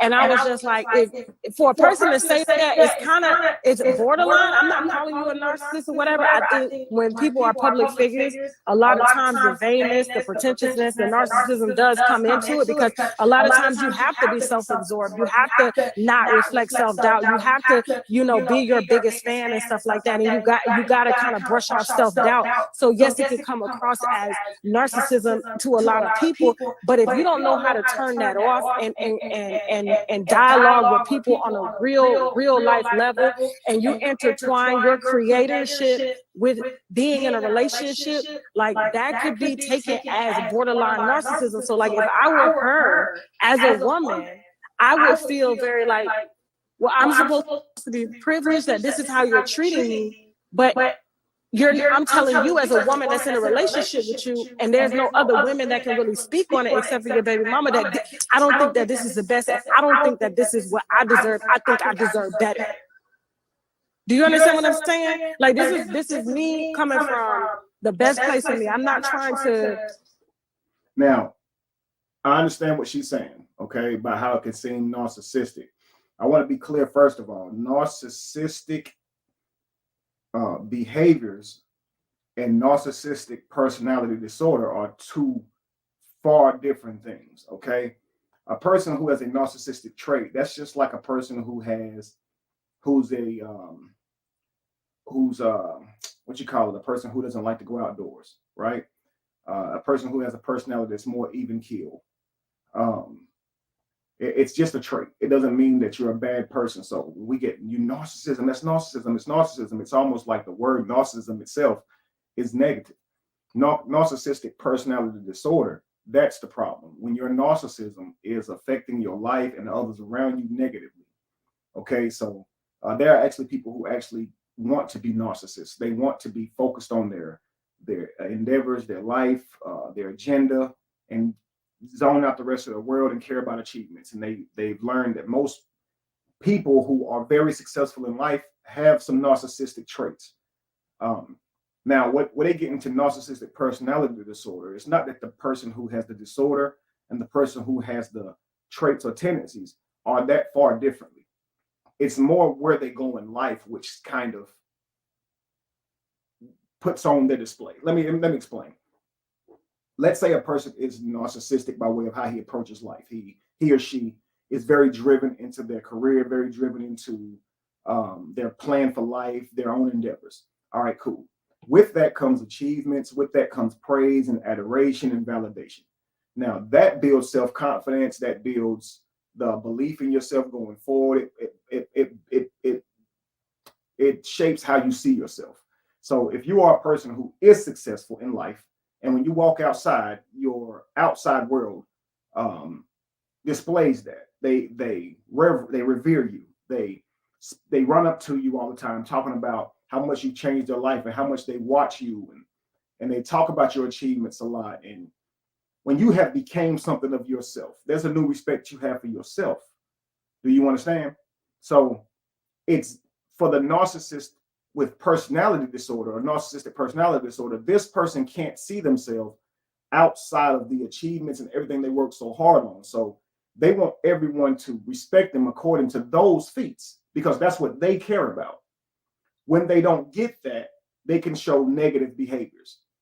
And it's because they feel that they've been successful in life. They work hard, they display character traits or whatever that should garner your respect and should earn how you talk to them.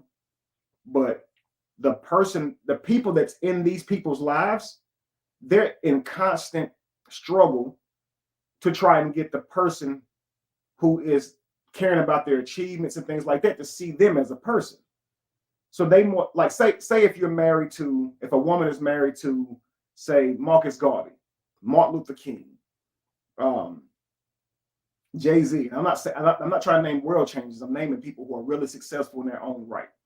Okay, you have to imagine what it's like to be in a relationship with these guys. Now, do women around them want these guys? Absolutely. So, of course, because so many women around them want these guys, they see themselves as quite the prize because their reality shows them that. Does this make sense to you? The same way with women. If a lot of men are showing a woman attention, this is where she can begin to gauge her value, right? Or see her value in the world. And a lot of men like her, and if she's not a good woman, you're going to see that displayed. The moment that a lot of men seem to like her, then her character traits will start to digress, and she'll start to take advantage of it. Do you understand what I'm saying, family? So again, if a man is or a woman, period, if a person who is more geared to their accomplishments in life, if they more see themselves as that person that they're trying to build on, the people that's in their personal life a lot of times can go not getting the best of you. You see this a lot of times with a lot of preachers, a lot of pastors. They'll pour their life into their church, into their ministry, into their church members, but their children, their wives, often are strangers to them. Like that pastor, that preacher, when he goes home, he goes straight to his room. Kids can't really go in and bother him. He's tired. He's tired from all of the preaching and the shaking of the hands and the hugging of the necks, and he's in there prepping, getting ready to go preach on Wednesday and in Bible study and then Sunday service and Saturday prayer, and he's pouring him. And this is a man who is saying to himself, I want to help the world. I'm trying to do the will of God. You understand what I'm saying? And so then people say, well, pastors' kids are the worst. Well, pastors' kids gets the least of their parents a lot of times because they're more zoned, and they're not bad people, but through the neglect of their children have to somehow fight for validation and approval and understanding the world through other people, which often leads to them not being very much like their parents because they don't spend much time with them. I promise you guys, this happens. So a lot of times you take that person who actually wants to help the world, that person is often viewed as a person with narcissistic personality disorder because they don't pour into their personal relationships. They're often seen very distant because they care more about their mission in life, seemingly, than their personal relationships. But often the effort that they put into their career, into their personal life, into their endeavors is a reflection of how they feel about their spouse. The love that they have for their spouse may be the reason why they're going so hard, and they expect you to show them love because they're doing it for you. And when you don't show them love and adoration for what they're doing, they begin to say, look, I do all of this, I do that. When a man says, look, I pay the bills, I do this, I do that, why I don't get respect? The woman feels like you saying just because the bill's supposed to be paid and you put out a little money, I'm supposed to sit here, shut up, and play by some rules and be this and that. Basically, he thinks that. Yo, if I can make you comfortable, you say if I give you a roof and help you feel secure, then you can tap into your femininity. You were single for years and you weren't mad at nobody, so now you have a man. We spend time whenever we can. I'm giving you a beautiful life. Why is it now that I'm the problem with your unhappiness? When he's saying, yo, why ain't you happy?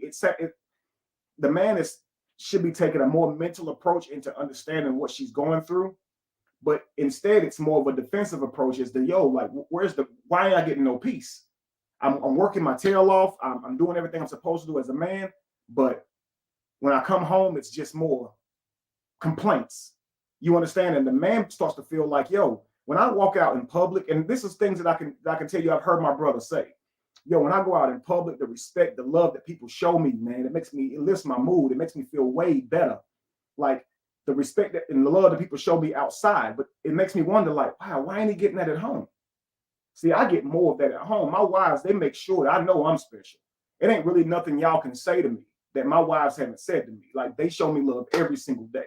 Like they are my biggest supporters. Regardless of how much y'all support me, y'all definitely come second to my wives. I don't have a fan who supports me as much as my wives do. So it ain't really much y'all can say to me. So I don't really need to hear it. It don't really do the same for me.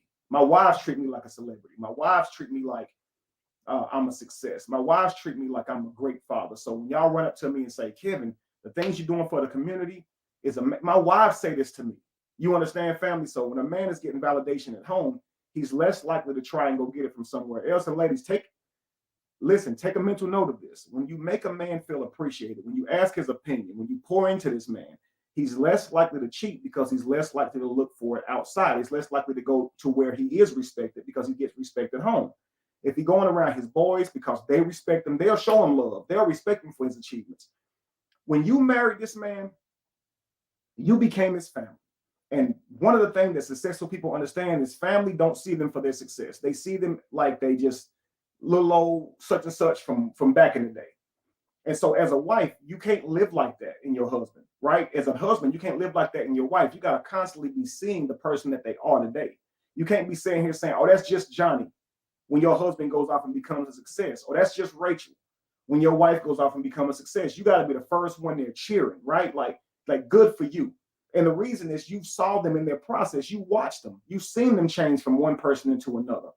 I heard a person say, I was speaking on this the other day about, I heard a person say making your first $1 million is difficult, right? It's the second million that's not as hard, right? Because when you first say you want to be a millionaire, when you first say you want to be a millionaire, right?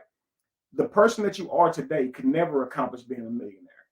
But by the time you become a millionaire, you've changed completely. You've had to go through so many different things. It's almost like a fighter who says, I want to be the champion of the world one day. The moment that he says that, if you were to put him in the ring with the champion, he'd probably be embarrassed.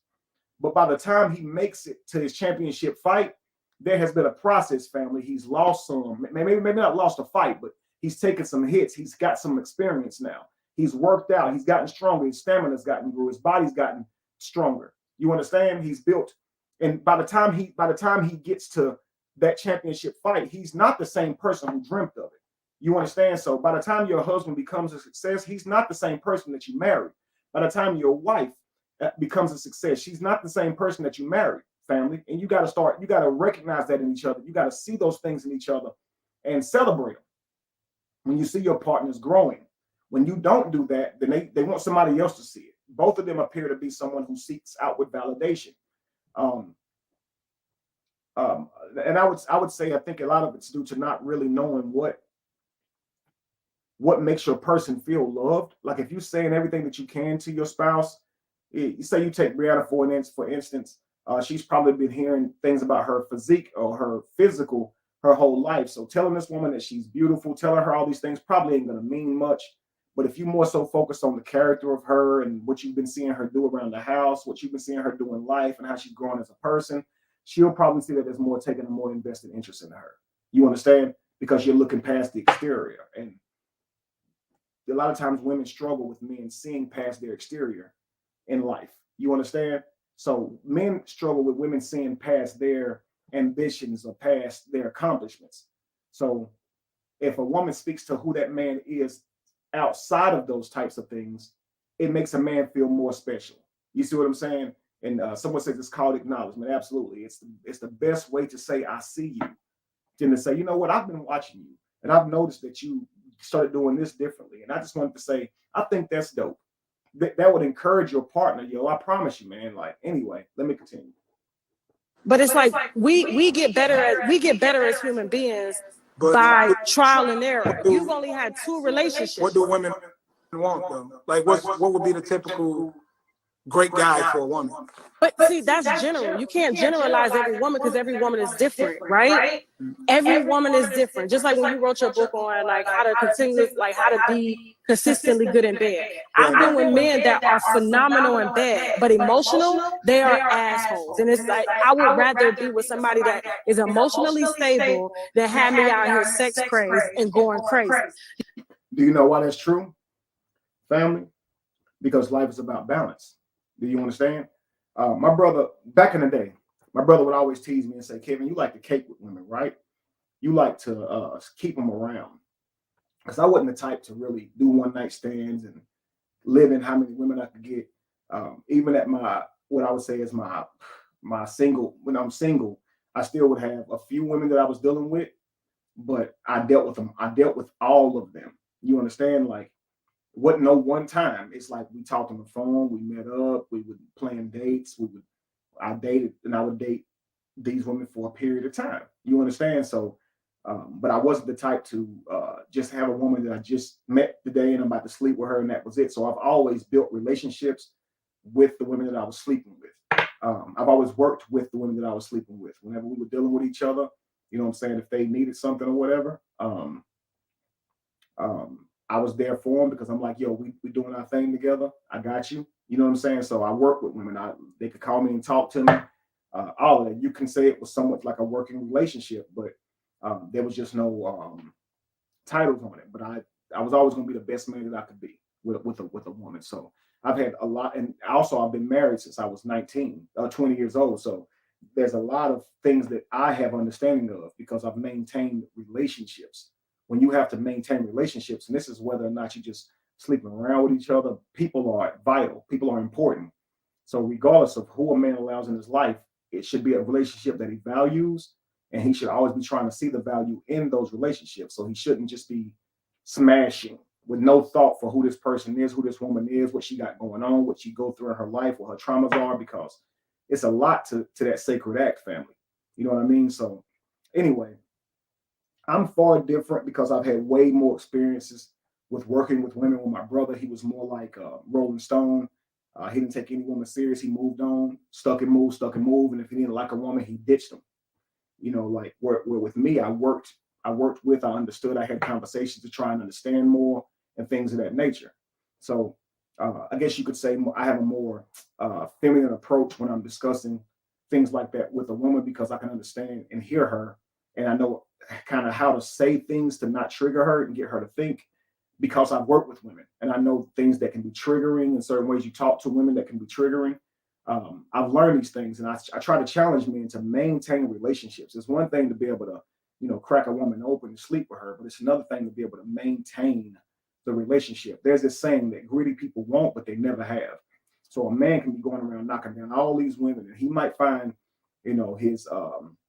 his achievements in his fragility and how often women will sleep with him, how successful he is biologically.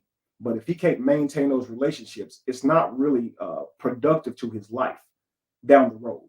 You understand? When that man decides to, when that man has a child with a woman, the amount of women that he has been with, as far as sexually, isn't really going to carry over into what the child needs growing up. You understand? But if he can maintain a relationship with the woman that he had children with, and understanding her, and not and understanding who she is before he even goes that far with her, it'll fare a whole lot better for his children, his legacy, and everything down the road.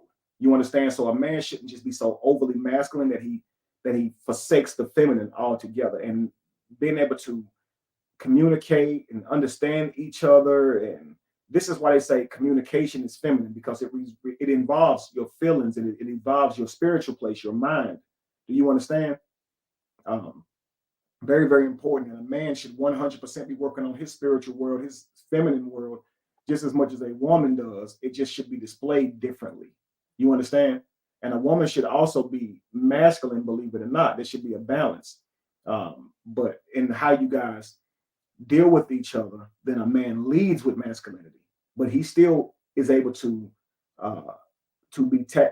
be present in his feminine. A woman leads with her femininity, but she's still able to be present in her masculine.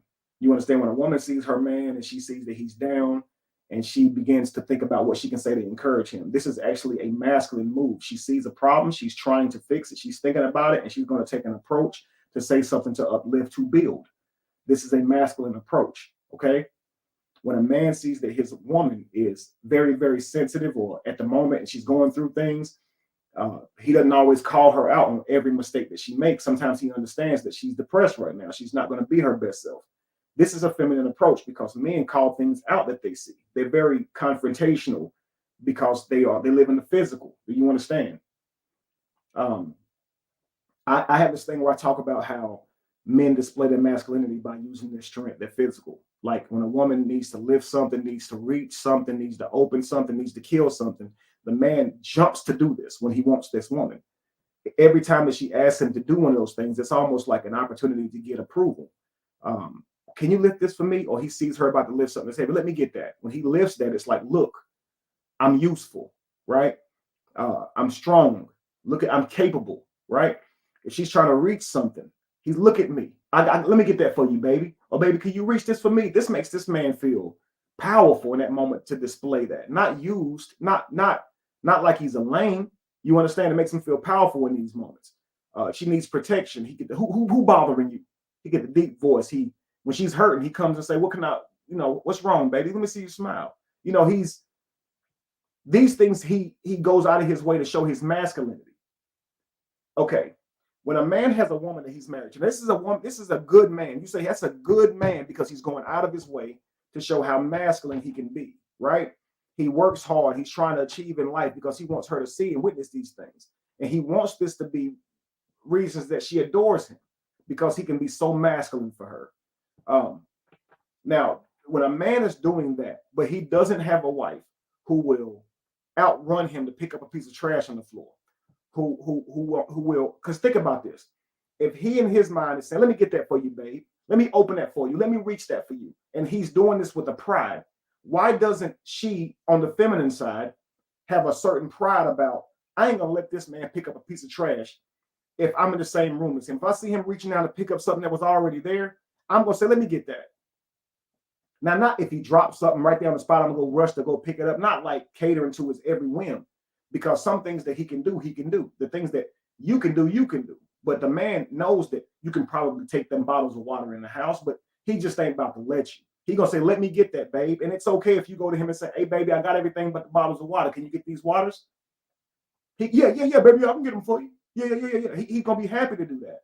But a lot of our women, man, when you ask them to do something for you, you get a bunch of onomatopoeias, a whole bunch of noises and sign. Like, I shouldn't have to make your plate.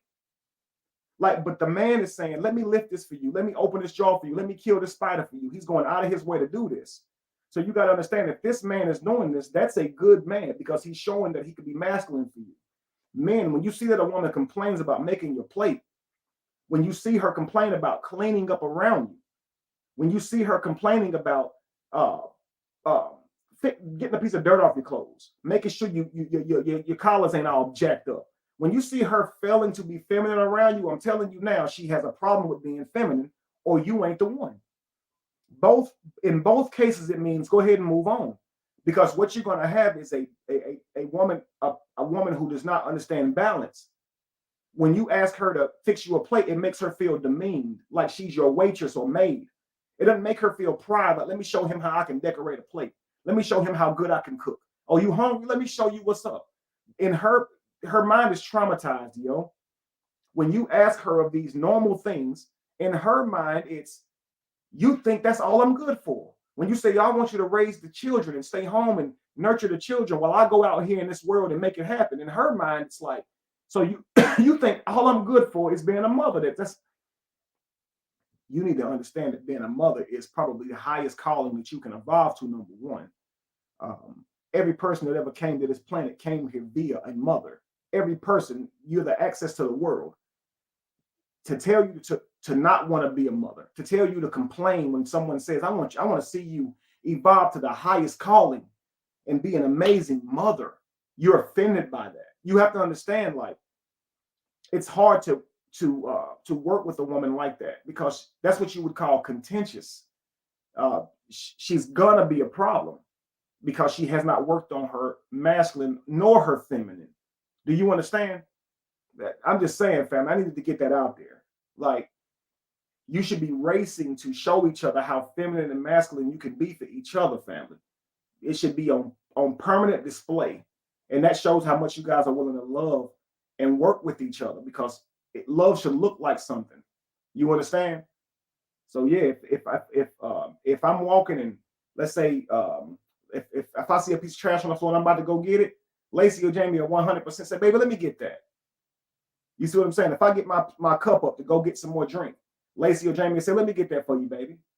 But if I see them about to go lift something, I see them about to do something that I think requires my expertise or where I can show off how capable I am, I'm taking that opportunity every time. Let me get that.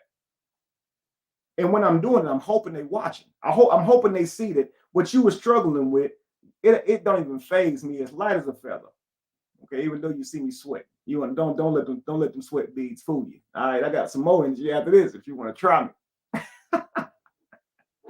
Anyway, family, let me continue. You see what I'm saying? So I pick my lesser evils, right? I can make myself come. And I can teach a man how to make me come, right? Because I know my body. But for a woman like Brianna, that's your wife, not only does she have to compete with other women that are literally throwing themselves at you, but then you tell her she ought to be thankful for being with you because you chose her. Like, but see, now she's saying you told her that she ought to be thankful, but he never said that. So that's the thing that I feel like is a little bit misleading. That's one of the things that makes me feel like she is trying to save her, I guess, her platform or the perspective of from the people, which you know,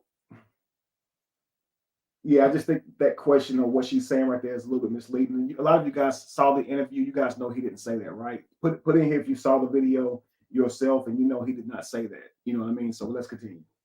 But you said it in the interview, though. I don't know if you told her that, but you said that in the interview. I worded it like that in the interview? You worded it like that. Like, and I had to go back and watch that shit. And I was like, why are my viewers dragging me? So if she had to go back and watch it, why can't she say exactly how he worded it? You're right here talking to him, right? But you got to go back and look at it, family.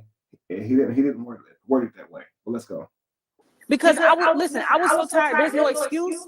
But I had so many interviews scheduled that day, so I didn't connect with you like I should have connected with you, like on a deeper level. Because my thing is, now that's probably true. She probably was pressed for time and didn't really have time to go in depth and listen to everything that he was saying. You understand? So, and she probably does regret that. Dang, I wish I would have been able to really tap in and go in on that interview or whatever. And so I think that's what this phone call is. Let me try and say some things to challenge him. Let me say some things so my listeners can see that I'm not biased and I'm not, not going to say these things, and I'm not unwilling to say these things. It kind of sounds like that's what she's going with it. But to me, the interview is about to launch, and this phone call, this live, makes it appear that she no longer agrees with anything that she said. When the things that she said in that interview was that she worked with her manager to collude on destroying his brand and build her own brand, and tried to use Tasha K and her platforms to boost her own YouTube platforms. And that's what Tasha K was saying. You understand? So, of course, if that's the case, her coming into the situation via that would make her have all negative aspects or negative perspectives for Brianna and not really care about her side of what she's going through, because right in the interview, she sees her as a woman who had an agenda versus a woman who was really hurt or distraught, regardless of if the accusations are true or how she felt was actually happened. She felt this way. You understand? So she was, of course, trying to understand her feelings. She's really mainly dealing with the type of person she thought that she was via how they met. I get it.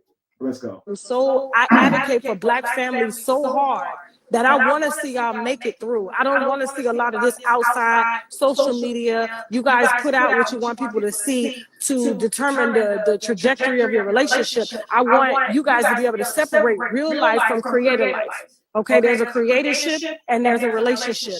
Or separate career from relationship, regardless of how the world see you guys, regardless of how the world looks up to you as a power couple.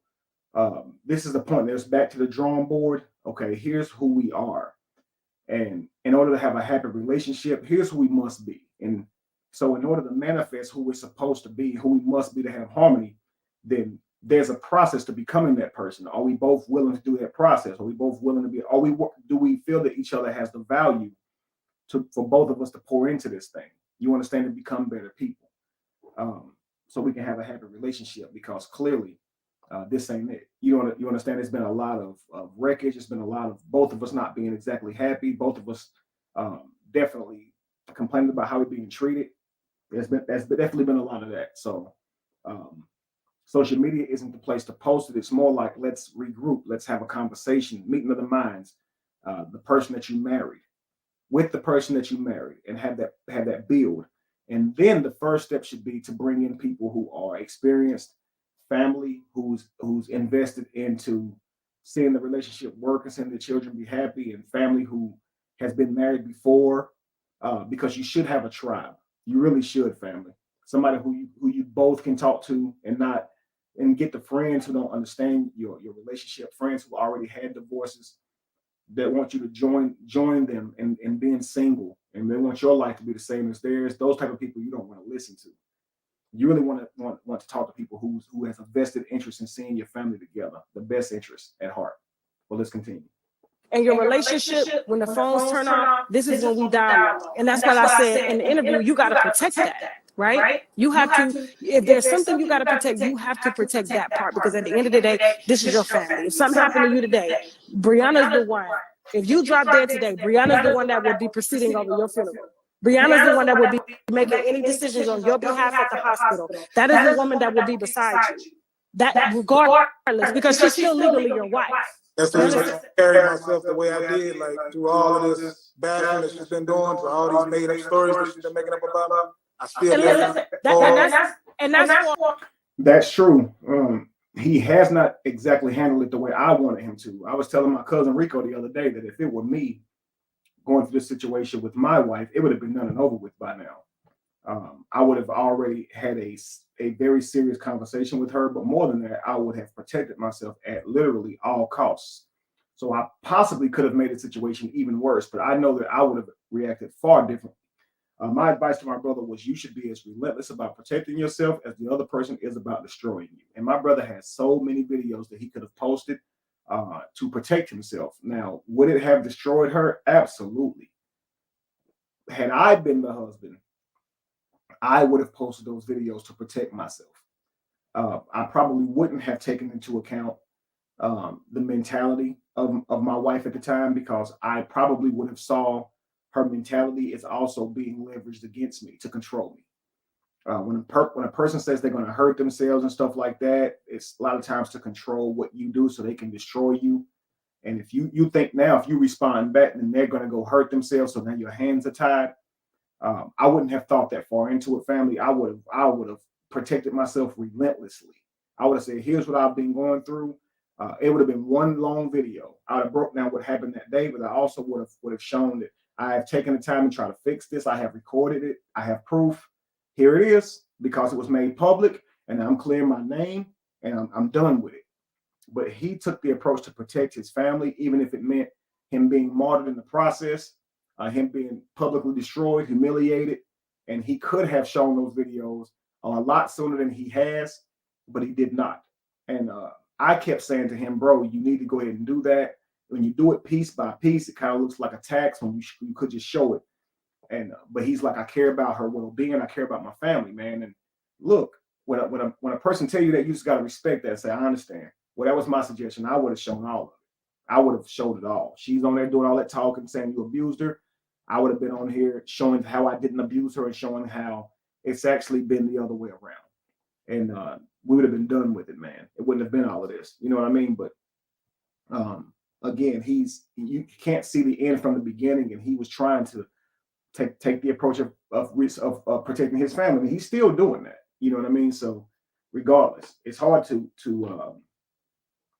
defend against somebody when you're trying to protect them while they're trying to destroy you. Just being honest, family. But let's continue. A whole nother conversation, but if her reality is projected on creatorship with you, meaning she doesn't really have a relationship with you. She has a relationship based on your creatorship, because you constantly remind her that I made you, that you ought to be lucky. She doesn't know how to differentiate when you're being real or when it's just clout. We do that though. She actually tells people she made me. Okay. And that right there, and if she said that, like I would have these same words for her. Y'all have to, as a family, as a Black family, we see enough Black families destroyed anyway, okay? Where we come from, this does not happen. You want 50, 60, 70 years in a relationship. A lot of times people say they want that, right? I don't want to know what my granddaddy did to my grandmama. All I know is they still together. That's all I know, right? They still together. They damn their brother and sister at this point, right? And when children are involved, right, and your kids are still small, and you're daddy to those. I understand what you're saying in that moment, Tasha, but I also say that that's not healthy either. we say, okay, well, they still together. If you remember the Coming to In Living Color, like, we still together. They be fighting, trying to kill each other, and at the end, we still together. Like, just because you stayed together doesn't mean that you produced a legacy, a family that's not going to recreate generational curses. That you cleared up all those issues. It does not mean that you did that. You could have failed your children through a relationship. You know how they be like, don't go to hell through the church. That's normally said, don't go to church, okay, every Sunday and pretend like you're a Christian and then still be sitting out here doing all the things that you know this book disagrees with. Like, you're gonna go to hell through the church. Like, don't ruin your children through a relationship. And that's a lot of times what happens, family. Like, I don't care what my grandpa did to my grandma. Well, you should care and you should do it better this time around because you are their reflections. You understand? So in my relationships, I want to do better than my predecessors, not for the sake of showing them up, but the goal is to correct things and then pass the baton on. So then your children can do even better than you.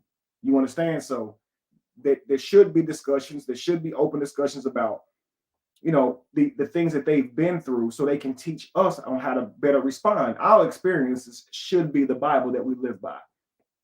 100%. My father should teach me about his life. His father should teach him about his life. His mother should teach him about their lives. Like, we should learn about each other's lives through our parents and their experiences. And that's what passing on really looks like, family. It's not like reading some book and trying to tell people to live according to this book that you haven't even read. It's more about the things that you know through what you experienced. Teach those things, and the things that you don't know, go get an understanding. Does that make sense, family? So when she says, hey, the fact that they stay together so long is one thing, but did that yield a healthy family, them staying together? So you got to do the work. It ain't just about staying together. Sometimes if you're not going to correct the issues, it's best to separate because you're going to do nothing but put on display those horrible behaviors, which will become your children's generational curses. They'll just be doomed to repeat it because they'll think that's how life works. When someone says this to you, this is how you respond, because that's why I heard my mama responding. When someone says this to you, this is how I'll respond, because that's how my daddy responded. And you're not really truly thinking about it, so you're handling everything that somebody's saying the worst way, which starts arguments, chaotic conversations, poisonous words to be spread towards each other because you don't really know how to handle your emotions and have a conversation at the same time. That takes practice, and so we should have been practicing this, family. But let's continue. Kids, whether you accept it or not, you're their father. That you're all they've known. I've accepted it, and when Right. she went publicly and lied and said I wasn't a good father, that hurt. I've been a great father. I've been there for them kids every day.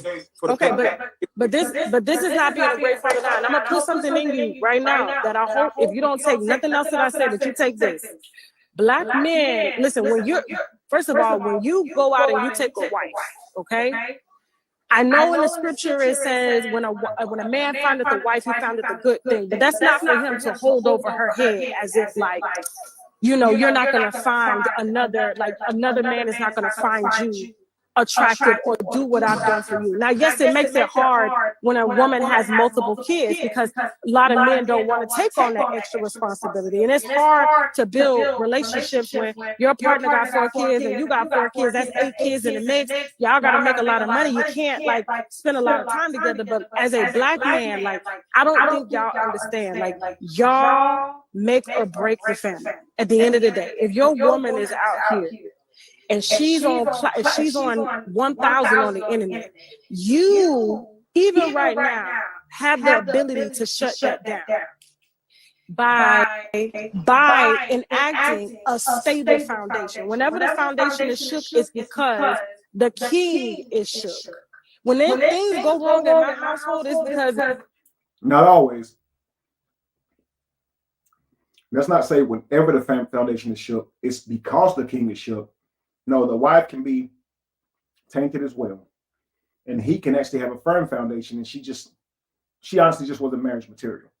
And that can happen, fam.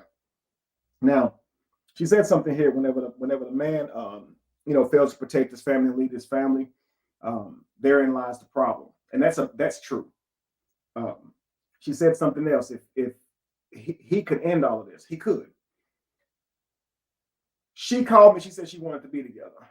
So emotionally, she's still distraught, and a lot of it is because she doesn't have her relationship. She misses him. She misses the relationship. Most of what we've seen displayed from her is because she was emotional, and she's still emotional now.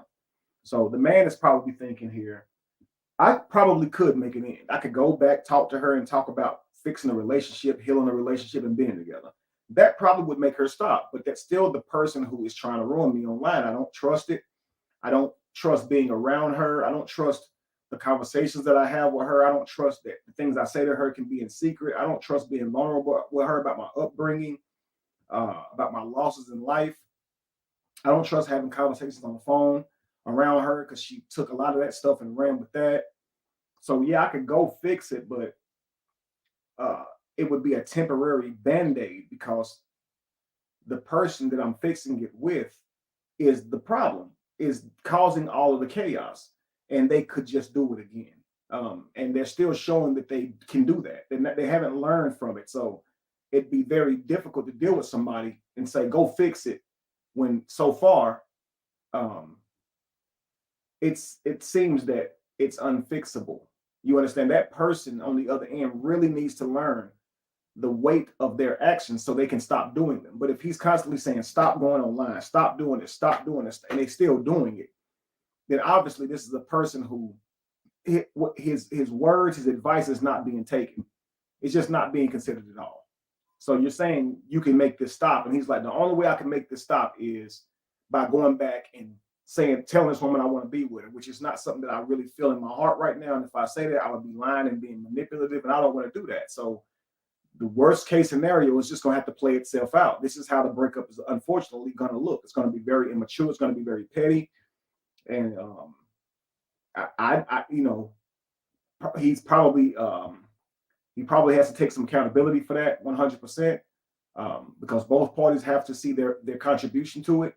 But if you try and call this person and say, look, let's work it out. I hear what you're saying. I love you. And yeah, this will calm her down. Yeah, can you go back and be with your wife? Like, I'm telling you, man, like it's the bigger issues. You understand? It's like, anyway, I've said what I needed to say. It's not as easy. It's easier said than done. You understand, family? But let's go. My husband hasn't been paying attention, but when he pays attention, shit gets back in order. Now, even with that, the husband hadn't been paying attention, so then all of a sudden the wife loses control because the husband ain't paying attention. I wish my brother would have just asked Tasha K this simple question. I believe he's foggy. I believe he's been going through a whole lot because there's a few questions on here he really didn't answer. But I think it's because he didn't really understand what she was saying, but he's having to deal with so many people's accusations and things like that right now. But I really wish he would have asked her, would she behave this way? Would she behave like his wife did if she felt like she wasn't getting attention or that he wasn't being attentive? Would she behave that way? Because she has handled it in the worst way. She called the police. She said he had a gun. She said that he did abuse her. She made several videos saying that he abused her, and then only probably weeks later she came out and said it wasn't physical abuse, and then all of a sudden she said it was again. So it's been very, very confusing, family. Do you understand? He tries on one occasion to go talk to her and calm her down. Well, she came to him. She was very emotional about all of the things that the videos that people were making about her. She was feeling very emotional about it. He tries to protect her by going public, going online. Many of you guys seen this live. They were on the steps. Y'all remember that live, right? Well, many of you guys said, why did you force Brianna to go live? And she even tried to say it after the fact. You made me go live. I told you I didn't want to go live. You went live without my knowing. When he went live, go back to that video on his page. He goes live. Watch her in the video. I'm sitting here watching the video thinking that she's just going to sit on this video knowing she's on live and just playing her phone. She literally like this the whole time. But then after about seeming like 3 to 5 minutes, because it took her forever to get finished with what she was doing, then she handed her phone to him and he puts it on a tripod right beside his own, where she is live now on her channel. So the time that she was on her phone, she was setting it up with titles and all that stuff to go live on her own channel. She hands him the phone and then he sets it up. They're live on both pages. And many of you guys took that because she said it. She's like, he goes live again. He got me sitting on the steps. You can see I don't want to be there. Like, yo, you hit record for that too, to go on your page. So why would you do that if you didn't want to be there? So you recorded yourself right there. You understand? And he's on the video saying what he's wrong about. He's asking her, you know, is there anything you want to say to me? Y'all saying that he's trying to force her to apologize. Well, she tried to ruin his reputation. Well, she ruined his reputation. She didn't try to, because I don't know if her intent was to ruin his reputation, but her accusations definitely ruined how people saw him. You understand? He definitely had to go through every bit of that. You know, that's not good at all, you know, but anyway, guys, at the end of the day, it's one of those things where it's like, in light of seeing how she responded, how can you really ask the man to go back, or ask the man to fix it or handle it in any way? You know what I'm saying? Because he's tried, and then each time it got flipped on him. So if a man's trying to fix it and it's going to be flipped on him, then he all of a sudden he's just going to start staying away, because he's like, it's going to be another one of those incidents where I try to move you out of the way so I can leave the room and you act like I beat you up. You know what I'm saying? So let me just stay back, because you're obviously going to try to change it into something that it's not. You understand? But let's continue. Because we're emotional creatures. So you think nigga getting cancer shook it? No, that's just a hurdle. There's plenty of families out here getting cancer. I think the fact that you have allowed, and I mean this from every part of me, you have allowed social media to cloud your judgment. Because I'm gonna tell you this. No. Listen. Even when my assistant took you out, she was just like, he just wanted pictures and videos the whole time. Now, like that right there, family, that ain't got nothing to do with his marriage, Tasha. If he's out there going to do an interview on Tasha K, for him, he's going out there to, of course, express his innocence, but this is a career move as well. So, of course, he's thinking career. His flight's landed. He over there, he ain't got no business out there except for to do this interview. So he's thinking, I'm at work.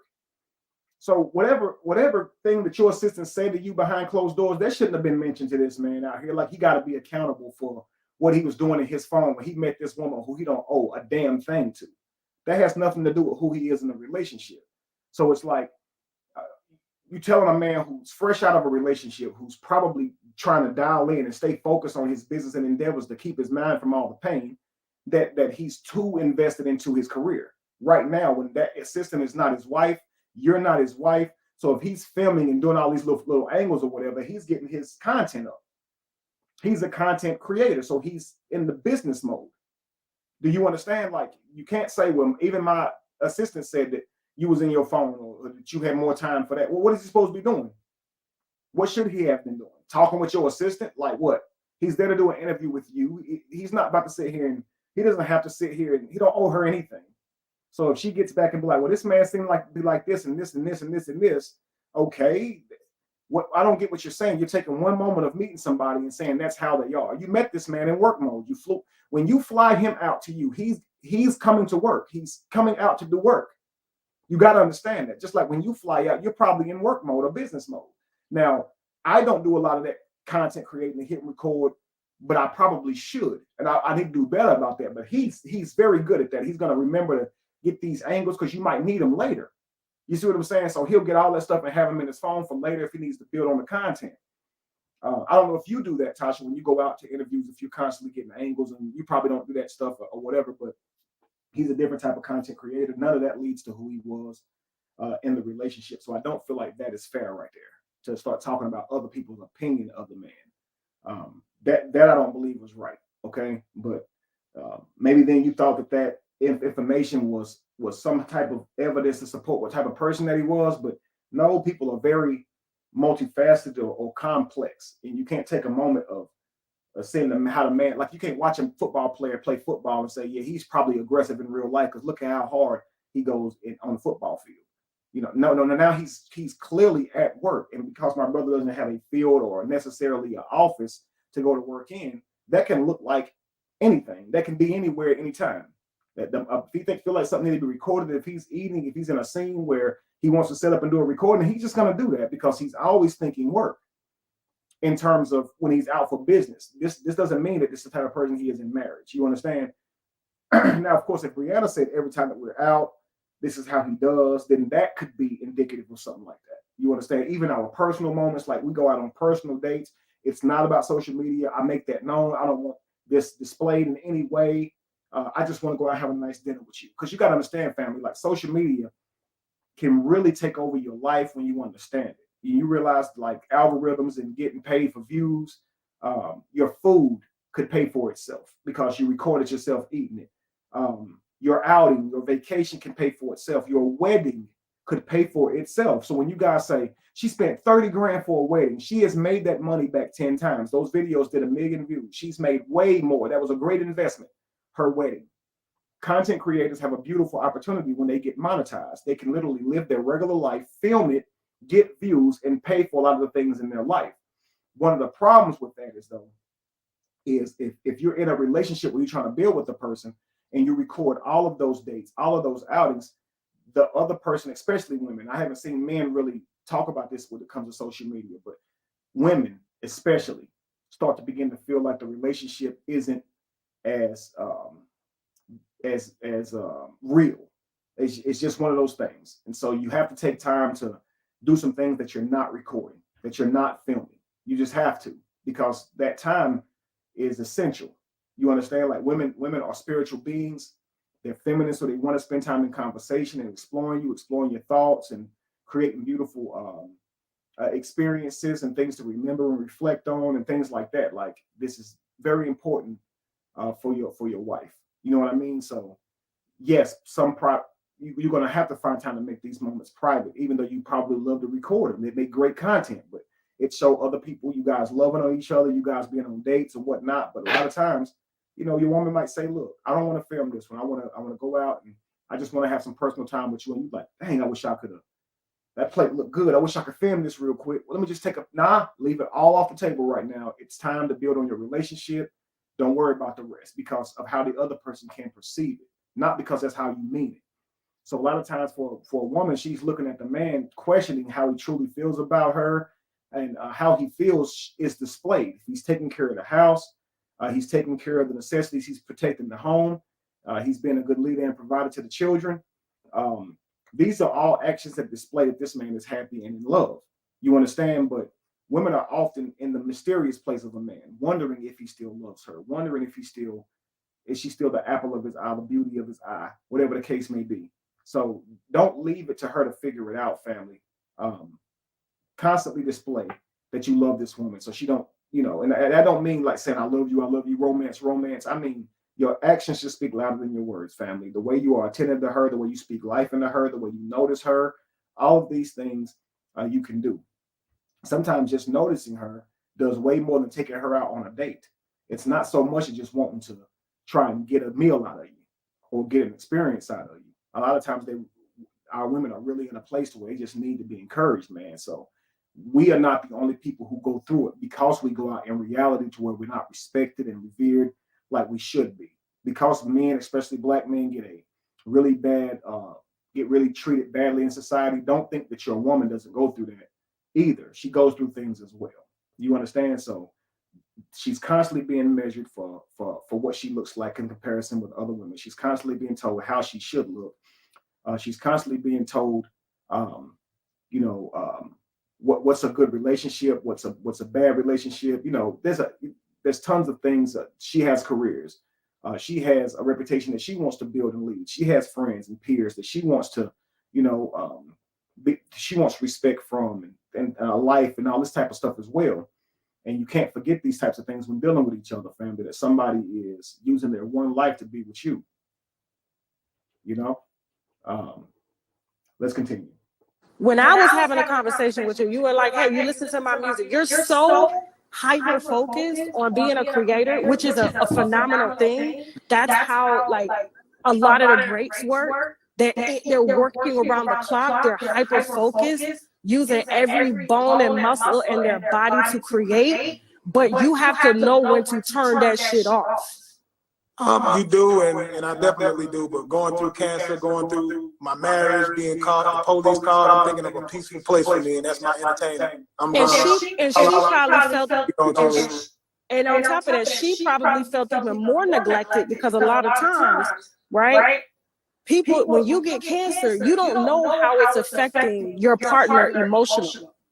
because you're going through your emotional trials. Then you're trying to hang on to what you got going on online so that money will keep coming in. You worried about if you're going to lose your life, and then you don't have it in you to put into her to keep her stable because she's worried about if you're going to die. Then now you ain't dead, so now she want to get away because emotionally she's been wrecked this entire time watching y'all or going through what y'all been going through.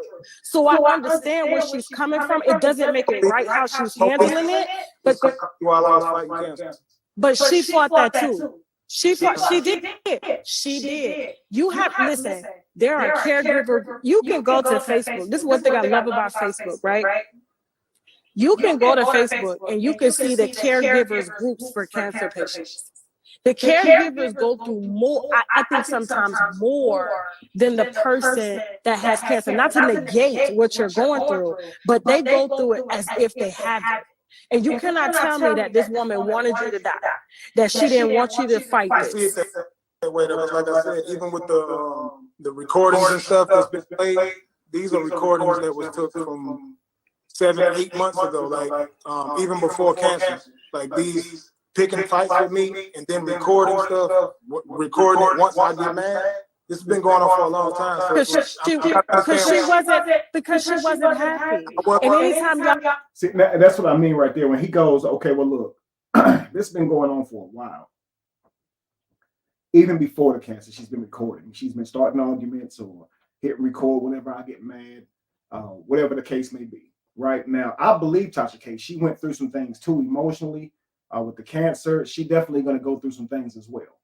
But the question that I'm asking is, would you act like that, Tasha? If your husband went through cancer, is that how it would come out? If you don't have the wherewithal in you as a man, if the man don't have it in him to be able to encourage you through that time, keep you mentally straight, like you said, how would that display itself through you? Okay, because he is saying, I've been through this before, and she's like saying, "We look, understand how she feels." Listen, y'all, watch this. 7-8 months ago, like even before cancer, like these picking fights with me and then recording stuff, recording it once I get mad. This has been going on for a long time. Because she wasn't happy. See, because she wasn't happy. So if a woman's unhappy, then she might behave that way. It's actually more likely that she felt like she was being mentally abused, that she hit record. I always say that a person, if they're hitting record, especially to record themselves as well, they probably think it's some truth to what they're doing, or they're definitely trying to create a narrative. Do you understand?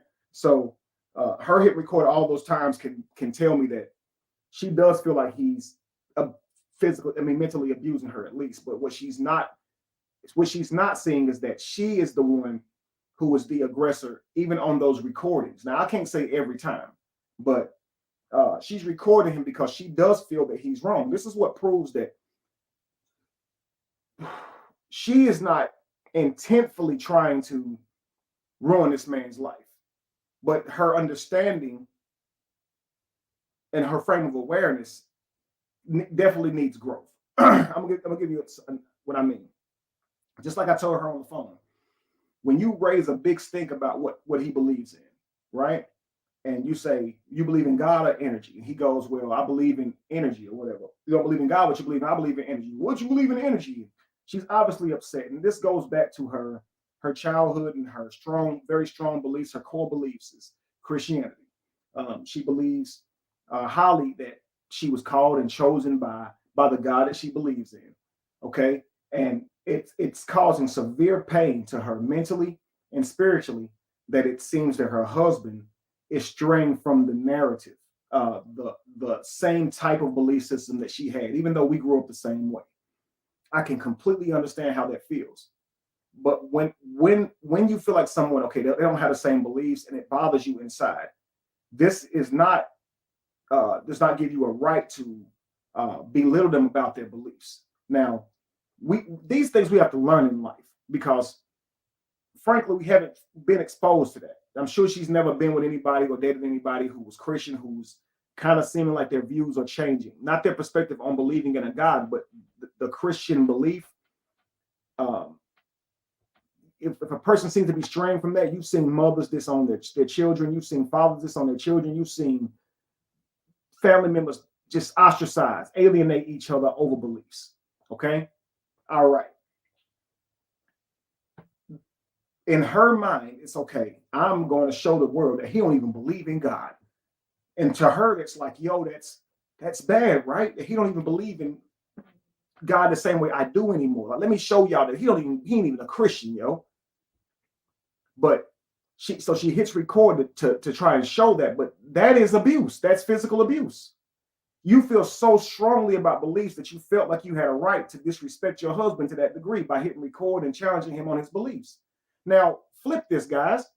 Imagine that his beliefs began to change. And so now he takes this road where he's superior to her, more knowledgeable than her. Imagine she comes home and he's hassling her about her beliefs. Why you believe in a God? Find him. Where is he? There's no proof of this Jesus you believe in. There's no proof that this Bible is the inerrant word of God. There's other books. Why don't you believe in them? You were praying to this Jesus before you could read. When has Jesus actually shown up or spoken to you? When? Nah. Show me your God. Show me. And why you don't read this book that you say you believe in? You say you're a Christian. Read the book on how a wife's supposed to treat a husband. Tell me that you're acting like that. You actually being the definition of a contentious woman. Go read your own book. This is not him saying, if he was going to do that to her, the recording would sound like him pestering her about her beliefs. Family? That would be the abuse on his part. Do you guys understand? So she does believe that she's not being treated right. She does believe that she's not being spoken to in the best way, but she is failing to recognize that she's not speaking to him in the best way. Do you guys understand? And I think after the fact, she realizes it, so she doesn't play the entire video, but even the portion that she plays is actually negative on her part. Now, it's definitely negative on his part, but she's the one who hit record, and she knew it was recording. He had no clue. So I want you guys to understand something. If she's recording him in those moments and talking to him in that way, if he's not used to that, he would say, yo, why are you talking to me that way? Yo, this ain't like you. Why are you doing that? Yo, is this a prank? Where Ashton Kutcher? These are things that you would normally say if a person's not behaving like their normal self. He does none of that. He just goes, yo, B, I'm tired of this. Yo, I will not be disrespected. Yo, like he's just losing it. He says this after minutes and minutes of trying to respond adequately, appropriately, but instead it's you a pussy, you a B, you this, you that. Do you understand? So he should have never allowed her to bring that out of him. But at the same time, you can understand the frustration. And if she were with an abusive man, that would have been displayed on the phone also. Like the time where he's like, yo, you gonna shut the F up talking to me. You shut the F up. I ain't gonna shut the F up talking to nobody. He go, you gonna shut the F up when you talking to me like that? Let me tell y'all something. An abuser, a man who cannot control his emotions, if he'd have said, you shut the F up, if she'd have said, you shut the F up, that man would have closed the distance on that woman. She would have ended up with bruised cheeks because this man would have probably grabbed her up by her mouth. He'd have probably jacked her up. Some type of way physical contact would have been made, or he would have been this close to her face, or he would have been screaming on her to the top of his lungs. But if it was a physical contact would have likely been made right there. Do you understand? Because a man who can't handle his emotions, at that point, she took away all of his options because now he's screaming, shut the F up. And she said, no, you shut the F up. So you take a lot of you guys, when you guys have children in your home, you'll hit your children for talking to you like that. And they're less able to protect themselves than that woman. She's stronger than a child. So a lot of you adults will close the distance on and hit a child for talking to y'all that way. A woman who has not been, who does not know how to maintain their emotions in those type of moments will go to hitting. A woman will hit a man during those moments. A man will hit a woman during those moments if they resort to hitting. But he didn't do that. He resorted to name calling, which is toxic in its own right, but it's not physical abuse. But the kicker about it all was he didn't think that was different behavior for her. He didn't say, yo, You tripping. Like, that's not how you normally act. It was on par with how she acted because he never mentioned it. So just imagine this is normal for you to the point to where you don't say, yo, what's gotten into you? The way she's talking to him, he never goes like, what's your problem? Why you doing this? This is not like you. Yo, what the hell has gotten into you? He never asked that. He goes with the flow. You know why? That's how they argue. He had no thought in his mind that he was being recorded. If this behavior was new for him, a light bulb would have went on and he'd have been like, yo, wait a second, what's going on? Why is you doing this? I say this, and your response is that. You never respond that way. Why are you responding like that? Because typically what happens with a toxic person, not just a woman, but a toxic person, is they just respond in all chaotic ways. If you get mad and say, look, I'm going for a drive, they'll say, go for a drive. Enjoy your drive, right? I need some space. Yeah, me too. You go get your space. It's like it's always something. You can't just say, hey, look, we arguing a lot. Let me just go get a little time to think. Let's come back to this conversation later. A toxic person is not going to say, okay, you're right. Or they're not going to say, babe, let me try my best to do what I can do to not have an outburst or to continue interrupting or insulting, because I really would like to have this conversation now. Please, can we try it one more time? These are things that a person who's not being toxic would say, because when the person says, yo, I can't do this right now emotionally, I've got too much going on, we're not handling this right, let's come back to this later. If a person says that and the other person is not actually being attentive to the person saying like, yo, let me leave the room, let me not talk, and instead the thing they say is even more toxic, then obviously family, that you can see who the toxic person is, and you can't win with them. Do you understand? So if you were to get to the point to where you're so furious as a man that you go, yo, shut the F up, a person who's not toxic will go like, whoa, you're really angry. And I wasn't trying to get you that mad. Like, let me calm down. Let me take a breath. Like, or what did I say to offend you? Like, what did I say? Like, I'm sorry. I didn't mean that. That wasn't my goal to anger you like that. That's what they would say. They wouldn't go, yo, you shut the F up. You don't tell me to shut the F up. That's a person who just want to argue. So a lot of times a man don't know what he's dealing with when he's sitting here. He's never had a real toxic person in front of him. And he's sitting here questioning, like, why is she responding this way? It'll always be the worst way, family. It'll always be the worst way. And when you grow up with like siblings, whether it be male or female, this is your chance, family, to learn how people behave. When you see this as something that's indicative of something your cousin did or your sister did or your brother did or something growing up, and you can say that's exactly how they used to act, it's probably the same thing. You've seen it before. You've seen someone argue from a place of just being argumentative, and nothing they say is rooted in logic. They don't want to hear what you got to say, even though you're saying it and it's logical. They're going to act like it's illogical because they're more concerned with how they feel about what you said, not the reasoning behind it. And they're going to use that emotion to leverage the conversation to try and make you feel like you're a bad person, an emotional terrorist. Dudes will do this. Ladies, if you make any type of suggestion about something he could have done differently, or you challenge him on his philosophy in any way, he'll just freaking lose it because he didn't like that you challenged him. So he cannot like what you said and still be able to deal with you like he respects himself. So the toxic person don't respect himself. It's not you. They're going to respond however they see fit because they don't care about what type of character they display. So if they feel like it's okay in that moment or they're mad in that moment, then they're just going to be mad and say mad shit.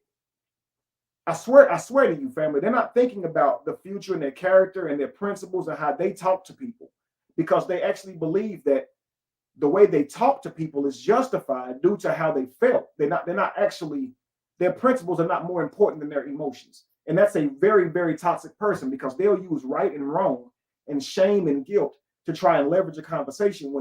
When you're talking with your wife or husband, you got to put right and wrong out of your mind. It's now about understanding your spouse, because if a man is thinking about right and wrong, half the time he ain't going to understand his wife. Because the stuff that she's telling you that you did, or the way she's reasoning with you, you're going to be like, yo, it's not my fault. I'm not wrong. I'm not going to accept the blame. I don't care. And in her mind, she's trying to make you wrong, when really it's more about how do both of us see it? How is this counterproductive to our happiness and joy and what we're trying to create? or is it productive to our happiness and joy, what we're trying to create? Forget what you're talking about is right or wrong. Like, I'm not a child. You see what I'm saying? Like, I don't burst into flames because you said I did something wrong, or even because I agreed that I did something wrong. It's more about how what we're doing is making each other feel. Let's get the right and wrong out of it. I promise you, get rid of that, because you ladies will try to shame somebody into being wrong, and you're trying to make up a million reasons why they're wrong. And they're sitting here looking at you like, yo, you're making it up. Because I didn't do all of that. Just when you hear her talk about this thing with him having pillows and her having mace, it's like, yo, you had mace. You don't think the pillows is to block the mace? Why'd you have mace? You don't think a mace is way worse than a tote? Like, well, the mace is out of my hand now, and now he's using the tote. Well, you had mace. Like, if you're not saying, yo, I'm an abusive person for going to get some mace, you probably shouldn't be trying to hold somebody accountable to being abusive for getting a tote. You first have to say, yo, I went and got mace for my husband, for my father, for the father of my children. I went and got my father for my husband. I called the police for my husband. And I'm sitting here tripping by the damn tote. That would have never been a part of the scenario had I not been going in. And he should be saying, yo, I told my wife I was going to step out. I triggered her. I provoked her. That's not right. And look what it resulted in. Is it right or wrong? It's irrelevant. What did she do whenever you said that to her? So for my brother, he would say, I could never say that again. I would never say that again because of the result that it had on her. It really hurt her. Yeah, why did I say that? I didn't say it to hurt her, but I said it because I was hurt. If I don't get affection, then I'm missing affection because I can't go nowhere else to get it, because that's cheating. And the person that can give it to me is telling me no. And so I, as a grown man who got one life to live, who has the ability, the capability of going out and getting what I need from somewhere else, has to sit in the house and be faithful to a person who is neglecting me. Of course, he's gonna get a little bit beside himself and be like, yo, I don't have to wait on you for that. I could just go get it now. Now you say you love me, you with me, you married me, but you're gonna neglect me knowing I can go somewhere else, but you don't want me to cheat. It's kind of weird. But regardless, that's not gonna sound good to a person who it's just not gonna sound good. You saying, yo, I'll go somewhere else to get it. What did you expect though? That you just gonna tell me no and I sit here in the corner like a little child and don't go get it? Like, I'm human. Yeah, I'm a grown man. And it's the same thing with you ladies. If a man is saying like, yo, I'm not giving you no attention, I'm not giving you no affection, and he's telling you can't go nowhere else and get attention and affection. So he's expecting you to just sit in the corner like a little girl and get attention whenever he's ready to give it to you. And until then, you're just gonna be needing attention. So deal with it. And then you gotta sit there and not go somewhere else and get it. So if you say, yo, if you don't be attentive to me, don't say nothing when I find somebody else. And now all of a sudden he's like, you said what to me? So yeah, you can take from it that man expected to leverage the thing that you wanted to get a certain behavior out of you. And that's not right. When you marry, you should just perform for each other. It shouldn't be like I give you love and affection whenever you behave how I want you to behave. Well, I'll give you attentiveness then when you behave how I want you to behave. I'll talk to you with respect when you have earned it. I'll treat you with dignity and honor. That's what the man will say. I'll be loyal to you. I'll be loyal to my commitments and promises I made to you when you have earned it. That is not how a person who respects themselves acts. They just going to be that person. And if you're not worthy of it, then you would just be out of their life. But they're not going to sit here and hold you responsible for them being inadequate in a relationship. They're just not going to do that. A person who truly values their principles and who they are, they're going to perform their best. And if you're not worthy of that, we'll find out real soon. But I ain't never going to say I'm not being the man I'm supposed to be because you're not being the woman you're supposed to be. Nah, that's not how it works. And so failure to rise to the cause is failure to be a man in that moment. It's failure to be a husband and father in that moment because you allowed her to usurp your leadership. Now you're more focused on her emotions and winning this argument than you are about manifesting the reality and protecting your family and children, to the point to where you're both arguing right in front of the children. And that's what they're witnessing now. A man who was really a man who had not been brought out of his man frame would be like, yo, the children right here, we're not gonna have this conversation with these children right here. Yo, if we can't speak to each other in a respectful manner, we're not gonna have this conversation because the children just outside the door. You do know that, right? You do know that outside of the door, they enjoying gabba or enjoying the TV shows. And if they hear us arguing, it's going to destroy the peace in them. And so for a man saying, yo, I want my peace, yo, what about your children? What about your children's peace? Don't argue with her. Don't let her emotions take you on an emotional path. You stay logical. You be the man you're supposed to be and the leader you're supposed to be in that moment, considering all parties that's on your ship, all parties that you are leading. Always consider all of them. When the man says, you know what, I'm just gonna think about me now. I'm gonna go get my peace. When you do that as a man and you leave home, then you usurp the protection of your wife, of your family, and she may deserve that. But your children, though, now you're not in the home, and if something happens, you're not there to directly take care of that and protect your children. I've always feared for situations like that when a man is not in the home. Now, when a woman makes it so toxic that he has to leave the home, she got to take her credibility for that as well. But when a man says, you know what, like I'm just going to leave, I'm going to leave, he has to say, okay, at this moment, it's still going to be chaos and destruction after I leave because my children are not going to grow up in the home with me. They're not going to have me in the home 24/7 like I was. It is going to be a different type of relationship because a man's fatherhood is more abstract, where a woman's motherhood is more seen as a necessity in our matrix and our reality today. So what he'll more than likely get is visitation rights, where she'll get custody. And so they look at fatherhood like it's just abstract, like he's just a sperm donor. So when a man makes a decision to leave, he knows already that he's going to lose that direct influence over his legacy. It's so sad. It's so terrible. But see, I have a different view on life. Those are my children. Those are my seeds. Those are also the women that I shared in creating them with. But we're not about to act like they're more your children than mine.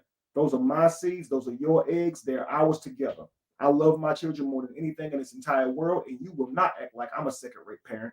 You will not. I am my children's father. I am their God, just like you are their mother and their God. And you ain't gonna take that from me. I will die for those children. I will lose my life. The one life that I have that I'm trying so hard to be successful in and spend it loving people and being a great father. I will give all that shit up to protect my children. So don't you dare try and give me visitation rights to my own legacy. We're not doing that. You understand? And so I hate that this world behaves that way. And I hate that a lot of the people in this world think that that's appropriate. I think that's very, very sad. And so that's why I say as a man, be careful who you share your seed with. Be careful who you give your seed to, because it could be someone who sees fatherhood as abstract and second rate compared to their motherhood. And that's very dangerous because she'll always think she's more important. She'll always think what she wants for the child is more important than what you want for the child. She'll always think her advice is more important than yours. She'll always think that her way is more important than yours, family. And you will not be the direct leader of your family, of your children. You'll have to go through her to make sure some shit is okay. Before you treat your child a certain way, before you teach your child a certain way, before you get them something, before you even cut their hair. I saw a video where a woman was giving a man a hard time because he took his child to get a haircut, saying you should have asked me first. Yo, I swear to God. And then she even threatened to take him back to court to usurp his visiting rights because he took the child to get a haircut. Yo, hair grow back. Yo, like it's so crazy to me that some of these women out here have no freaking clue that you both are the parents. You both are. Lisa says, I saw that.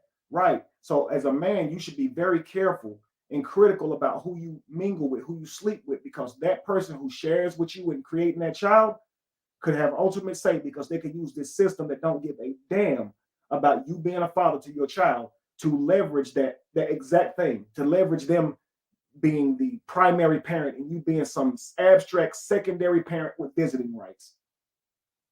Even though you love your child the same. Now you're the victim of the system. So a lot of men, they'll stay in a hard situation because they don't want that situation. They actually really love the idea of living with their children and being in the house if somebody try to break in. To watch your children go through their pain, cry, be there for them in the time of need, not on FaceTime, not have to hear about it after the fact, to see their children get their ears pierced, to see their children take their first steps. They want to be able to see their children ride their first bike. They want to be in the house with their children. So, of course, if they end up with a woman who is contentious, they'll put up with that for a lot longer than they should because they don't want to lose the ability to be around their children because their fatherhood is very abstract. You looking at a man who tried, y'all. He tried. Whether or not he was the best he could have been, whether or not he responded perfectly to all of the things that he was facing, the man tried with the information that he had. He really did, y'all. But let's continue. And anytime y'all did have fight, like it's like I listened to those recordings and you didn't exercise self-control either. So when she picking up the phone, recording you and taunting you, you allowed yourself. That's 30 minutes. That's what I'm saying. What you got to understand is when these recordings are played, it's bitch this, pussy ass nigga this, all of that, and then she press play once I'm angry. When I try to leave, she grabs onto me and prevents me from leaving. And when I do, the police get called. I'll try to get up out the house. Now, in understanding this fact, okay? All right. Watch what he says now. Because she wasn't happy. And anytime y'all did have fight, like it's like I listened to those recordings and you didn't exercise self-control either. So when she picking up the phone, recording you and taunting you, you allowed yourself. That's 30 minutes. That's what I'm saying. There's 30 minutes into it, he says. But that is no excuse. That's his justification. Like, you got to understand, I'm doing that because it's after 30 minutes. That's the person he was on the phone call. That's the person he was that day. That's what you guys are hearing. That's what y'all judging. That's what y'all listening to. The person who at that moment, after 30 minutes or whatever, couldn't handle any more taunting, and they reverted to insulting and meeting them and giving them the same energy. Okay, that's what you're saying you see, right? That's what we're seeing. But her taunting him for 30 minutes is a reason to get up and leave. You yelling back with her didn't fix the situation. Now, at the moment, I'm sure you didn't recognize that. You're in the heat of an argument. You're thinking like, yo, shut the fuck up. That if I say it in this way, she'll say, he's serious. Let me leave him alone. No, not with the toxic woman. She's going to respond in the worst way. So what you think is she going to say, here, you're serious, and be like, she'll leave me alone if I yell. No, she's just going to yell back and say the same exact thing back to you, which is really going to frustrate you even more, make you feel disrespected, make you feel challenged even more. So instead, what you learn is that's not how I deal with that person. Silence is probably the best way to deal with this person. Leaving is probably the best way to deal with this person. Don't say you're leaving, because if you say you're leaving, they'll get up, jump in front of the door, and create a whole disturbance around you leaving. And that way the police, because that's why the police are getting called. Instead of saying you're leaving, just go to the bathroom. Just quietly get up and go to the bathroom. Don't appear to be leaving. Just don't appear to be leaving. When you see a person's going to act like that, you got to sit there and take it, because if you leave, they'll act like you're doing something to them for leaving, when really they made the environment so difficult you couldn't stay. But if you leave, now you're doing it even worse. And they don't want you to leave, so they're going to try to control that too. When you have that with the person, they no longer get the respect of you saying, look, I'm going to step out for a minute, just let me drive around and clear my head, because they've shown they can't handle you just being logical and honest. So now you leave without telling them. You just have to. You got to sneak out and just leave, man. That's the best way to protect yourself. That's the best way. Now, if you come back home to an even worse argument, you even learn that's not even a way you can deal with this person. You see, if you give them silence, period, and don't leave at all, if they keep on talking and just keep on going, you learn that even silence won't settle this person. So, number one, yelling ain't gonna work, because you've tried that before and it never goes your way. She just yells back. She just call you a B right back. Y'all just gonna be sitting here arguing. So when you learn that this don't get nowhere with this person, don't try and keep using that controller. Don't try and keep pressing that button if it ain't working. You see what I'm saying? Try a different thing. And this is what I mean by men taking a masculine approach to life. When you're trying to work with a person and understand a person, when you take one angle and that don't work, you try a different angle. So you take multiple steps to be able to understand a person. But at the same time, men, log it into a journal that you tried this approach and exactly how you tried this approach and the exact response you got each time, so you can have something, a drawing board to go back to, and something physical to look in front of you. Because if you start reverting back to your memories, when you're dealing with a person who fails to take accountability, when you try and bring up a subject matter, you'll get criticized for bringing up the subject matter, because that subject matter exposes the thing they're doing right now. So they'll just more so blame you for bringing up old shit. But it's just a way to gaslight you. They'll either do that, or they'll just won't be accountable to the events that took place. They'll just say, no, that didn't happen. Something else was said. No, I didn't say that. I said this instead. No, you're the one that said that. Yeah, this got twisted up.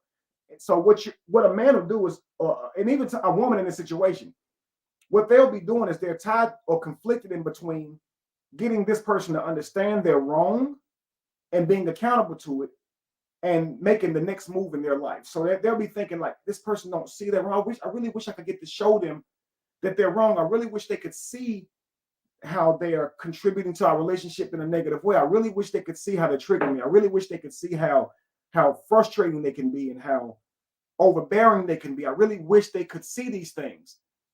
Sometimes it ain't for you to teach them. It's for between you and your journal, i.e. between you and God. When you determine you've tried it all, you shouldn't care what the other person think no more.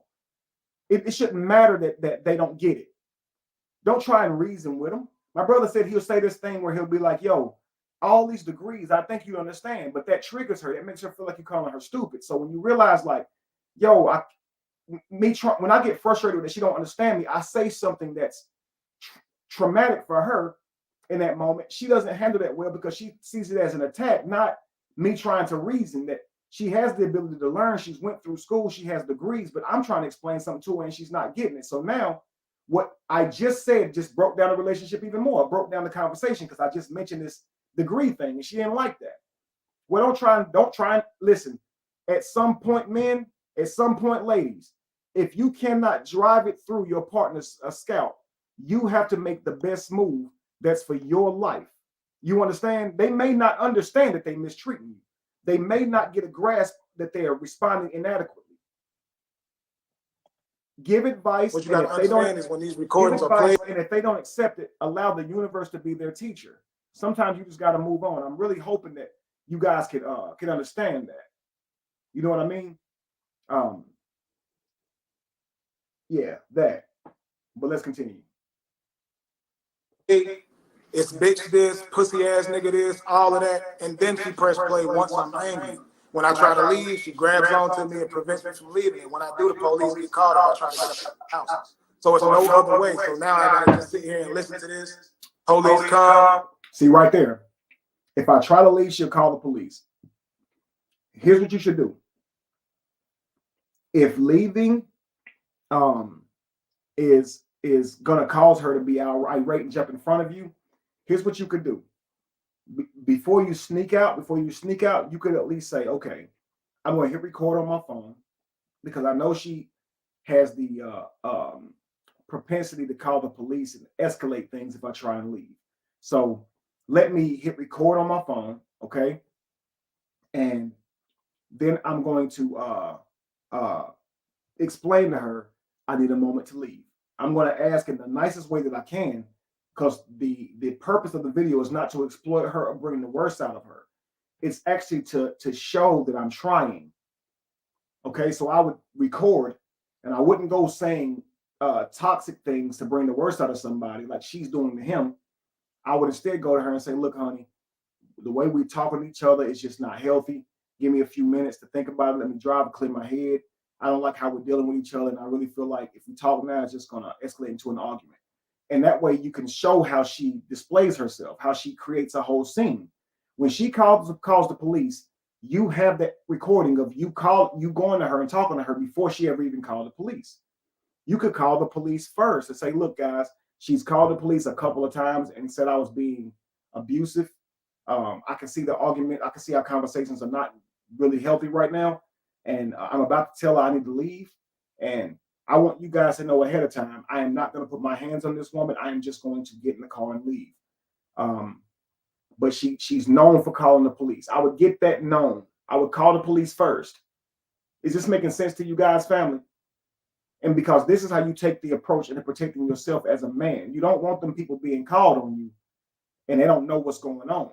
You know what I mean? So now that you have to argue from the back end after hearing how distraught she is on the phone. A lot of times people can't hear through that emotion, and women are allowed to use that type of emotion where a man is not typically going to do that. So she's on the phone crying and stuff like that. You in the background saying, no, I didn't, no, I didn't, no, I didn't. It's probably not going to go the way you're expecting, even though you're saying, no, I didn't. I know you're expecting that you disagreeing with her giving her details on what happened.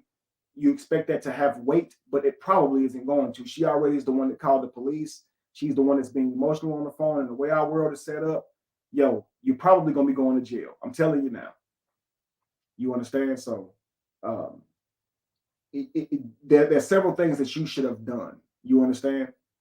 In this aspect of when you realize the type of person that you're dealing with, they're making it impossible to behave in a harmonic way, because no matter what you do, they're going to make the worst of it. You can't even leave the room whenever you need to, because they're going to act like you're doing something to them. Like, don't leave me. No, move. Let me leave, girl. Move. You hit me. I can't believe you would ever do that. And it's shaming him. It's trying to gaslight him into giving you something that you want. It's crazy. I really wish you ladies wouldn't do that, because it makes a man not trust you. It makes him think that at any moment you could turn on him and ruin his name. What you're trying to get across to him is not going to be what he receives. I'm letting you know. And it's the equivalent to him taking out his fist and hitting you. I'm telling you, you're showing him at any moment, I will destroy your life and reputation. And that's how he feels. So whenever in that moment, whenever you try to act like he hit you and he did the worst to you and he know he didn't, in his mind, all he can think about is, what if other people heard this? What would happen to me? Like, girl, please don't do this stupid shit. Like, stop, don't lie on me. Like, don't do that shit. Don't do that. Like, that's like him saying you're a whore. That's like him saying, I'm gonna tell everybody you cheated on me and that you are a whore. That would ruin your reputation. You cheating on him would definitely hurt your reputation with your children and all. It'd be the same. And you'd be like, yo, why are you doing that? Because he's mad, because he's hurt and depressed. That's not logical reason to do that. One of the things that women struggle with is leaving a relationship that they're no longer happy in anymore without causing severe destruction before they leave. And you shouldn't be like that. If I'm not happy with how you treat me, I'll leave. Not I'm going to blow up the spot and then leave. Like, come on, y'all. Stop having emotional breakups. They don't change the outcome, obviously. You don't engage. You don't engage. When you're, first of all, you're a man, and that is your household, and it's the foundation of your household. And as you want your household ran, it will be ran, because there's children in there. So if she want to go out on a tangent, you let her go. You tell her to exit stage left, come back in the house, and she gets that shit under control. I've been emotional in my marriage. You understand what I'm saying? And my husband, he's not as emotional. He's very, very structured. He was raised under Islam, hardcore. Went to a madrasa. It's like I can try to bait him or provoke him. He won't move, because he understands, like, his emotions are far greater than mine if he allows his emotions to take over. So if your woman is out of control, give her space. Let her go. Hey, go take a trip. I got the kids. Go do you. Come back. You know what I'm saying? We're not taking no trip. No, we can't. Like, you can't do that now. Like, I do understand. Give her some time to reflect on it. Say what you need to say and give her some time to think on it. Okay, cool. But you're talking about go take a vacation. I'll keep the kids. Number one, everybody ain't got it like that. So that's not real great advice. The money is supposed to be used for the family, the betterment of the family, not to escape via vacation because you're arguing. You shouldn't be rewarding yourself with a vacation because you're arguing or you're irate. That's silly, because now your inheritance is going to be dug into, because every time y'all got mad, y'all went and took a vacation because you didn't have the ability or didn't build the skill sets to be able to work through your issues. Heck no. I'm not sending you on vacation because you got smart with me or because you irate. Hell no. No. You are a grown up and you're going to have to learn how to deal with your emotions just like I am as a man.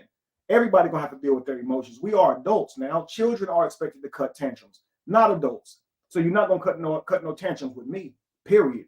If you're my wife, if I'm your husband, we're gonna treat each other with dignity and with honor. If you got something to say, you're gonna say it with dignity and with honor. You're not about to sit here and emotionally wreck me. That's not how we move. And so you should have enough. You should have done enough inner work on yourself to be able to perform like an adult. Do you understand? But we're not taking trips because you're mad. No, that's not what's going to happen. I will understand that you're not having the best day. I will understand that maybe the way you're feeling right now isn't the best, and I'll give you some space. But I'm not keeping the kids and sending you on no trip. A lot of times, I've seen people do that shit and cheat behind that. A man will start a whole argument just so he can leave and think about it. But really, he already knew he had shorty waiting at the hotel. So I'm going to go home and start a little argument. That way I can go leave. And I've seen women do the same thing. Like, we're not playing that. I'm not going to start an argument because, at that point, I'll just say, girl, take the time that you need. Go on out and do your single thing. And I'll stay here with the kids. Hell no. No. Just because you're mad, you're going to leave the kids? No. Learn to meditate, family. Stop projecting on each other and trying to make people your punching bag so you can feel better. If we grew up in life learning how to meditate, and this is supposed to be a praying woman, a woman who can go pray to God and get the healing that she needs, but she's making that on another man. So I would question her spiritual relationship, number one. You're saying that you serve a living God, but you're sitting here depressed all the time, mad at your man, and you're rich. Y'all living a good life. He's there with the kids. He is there. So the problem that you have is between you and God. It's with your own ability to be happy with the blessings that God put around you. It is not for you to go to the man or the woman to say, you're a bad person, you're a bad person, you shame, shame, shame, guilt, guilt, guilt. Yo, meditate. That shit you mad about wasn't shit you was mad about yesterday. You're in a bad mood and you're trying to justify the bad mood with life, with me. I'm not going to be the person that you project on. Every time you're in a bad mood, it's my fault because you can find something wrong. You're going to always be able to find something wrong. You need to learn to meditate. A lot of us need to learn to meditate and stop projecting on the people. But just because you woke up today upset does not mean your husband ain't treating you right. Because you can bring up an argument y'all had at Chili's the other week. If you woke up today not in a bad mood, you'd be focused on the harmony in your relationship and your relationship would be good. So I'd have to say, where are you spiritually? Why are you not in a happy place spiritually and mentally? You serve a living God, right? She said, as soon as I started working on my relationship, the devil came to destroy it. Well, man, as a believer and a Christian, you certainly lied on the man. You certainly led with that he did this for months and months and months. You certainly was cussing at him, calling him bitches and pussies. And you're a Christian, though. So what about how you treat this man is indicative that you are a Christian? Or is it just something that you hold over his head when you're trying to get him to act a certain way? Do you, and this goes for men too. A lot of times we'll be trying to get somebody to live up to some moral code or standard that we set for them, but then we can't live up to it. So it's like, yo, I'm a Christian and I'm a believer in the Bible. Well, do you live up to it? Do you try? Because why your relationship effed up? Like what you talk, you actually have to do the work, family. You actually have to do the work. You know, you actually have to do the work. You can't fake it because you're dealing with a real person, family. I'm telling you now. Let's continue. Saying, I'm not gonna like, just give her that space to go calm down. She'll calm down, and she'll eventually come back and be like, damn. Because when you respond with silence, it's the biggest telltale ever. Because if you don't give her what she's looking for, I actually don't respond with silence. I actually respond in a respectful manner the whole way. I explain the whole scenario, everything. Even that, family. Sometimes silence is better, bro. It's better because a lot of times she already knows all that stuff you about to say. You said it many times. She doesn't like that it's true. She doesn't like it. So emotionally, she's having a hard time with accepting it. So no matter what you say, she's just going to say she don't understand it and make up on the spot something that disagrees with it, even if it makes no sense. So sometimes you have to know when not to sit there and try and reason with her. Let your yays be your yays and your nays be your nays. If she's truly interested in understanding it, then try and explain it. But you should know about your second or third time trying to explain something that she ain't trying to understand you. And so you'll take from that as, well, dang, I know she's supposed to be smart. Like she graduated from school. Yes, she is smart. She don't want to understand you. What you guys got to understand is an intelligent person can understand a dumb person way more than a dumb person can understand an intelligent person. An intelligent person, they can make sense of what a dummy's saying. They can make sense of what a child is saying. They can make sense of what a foreigner is saying. They just need a few words. So their ability to communicate is far greater than somebody who is not socially intelligent. Do you understand? So if you're trying to explain something a bunch of times and they acting like they don't understand you, you're probably being played. Do you understand? Because you could say, is it that I'm so stupid that I can't explain it? No, not necessarily. An intelligent person can make out what you're trying to say. I promise you they can. By asking more qualifying questions or even simply to just listening to your cues, and they can kind of figure out what you're saying. But if that person's pretending to not get it at all, just saying really stupid stuff to try and counter everything you're saying, bringing up exceptions to the rule, which have nothing to do with the case, talking about other people when they're not who you married to, know this person at this moment does not want to hear any explanation. They want to argue.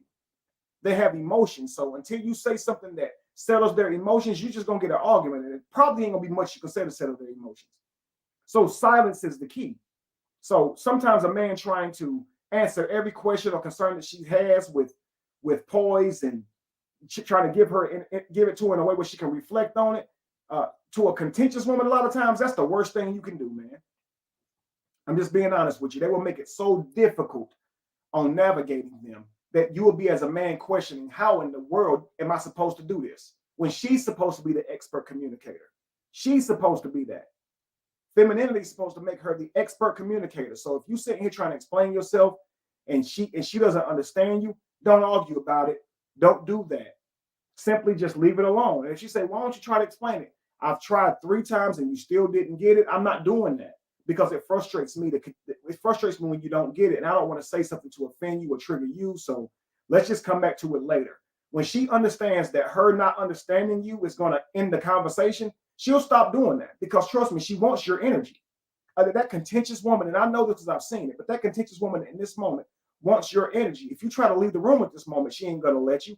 If you try to say the right things at this moment, she's not going to allow that to settle her. I promise you. She'll do the worst with everything you say. So everything that you say, she'll twist it into something else. Before you know it, it'll be an argument as to what you didn't say. Because she done told you something that you said and you didn't say that. I swear to God, yo, I've seen it. So just don't do it. Don't do it, man. You're going to be in for hours and hours and hours of confusion. And just, it's better to sleep on a house to deal with a contentious woman, I'm telling you.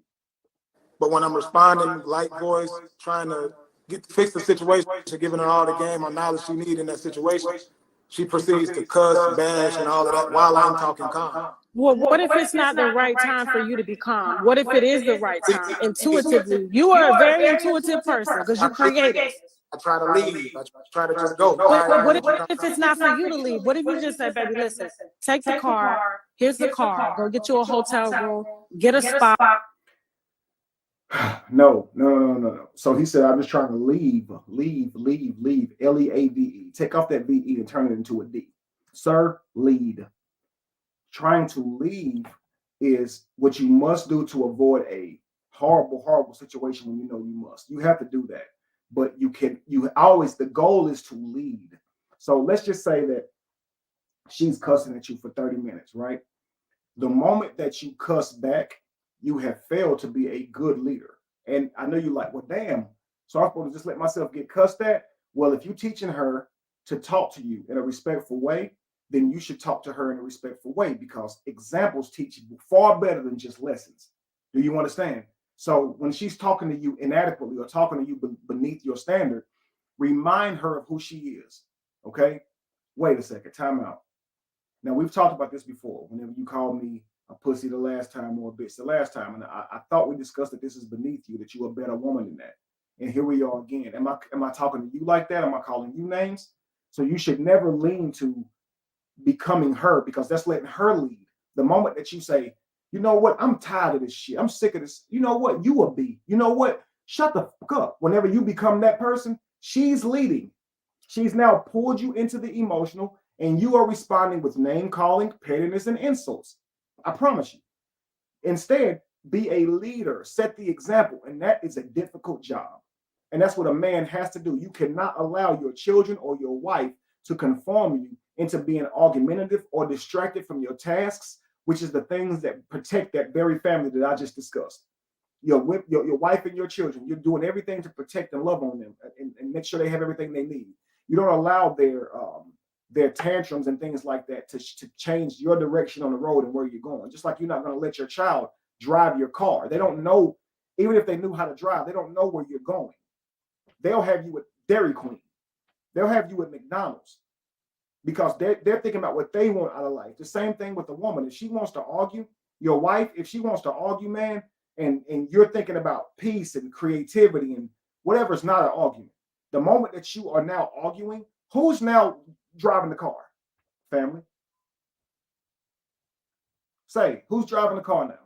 You weren't emotional. Now you are. She was emotional at first, and now you're emotional. What happened, family? Yeah, you gave her the wheel of the car. So now you're trying to. I promise you, yo, that's not the way to deal with it. It's just not. I'm hoping that that somewhere in life, like people will start taking these videos and the contents and the things that I'm saying and be like, okay, you know what?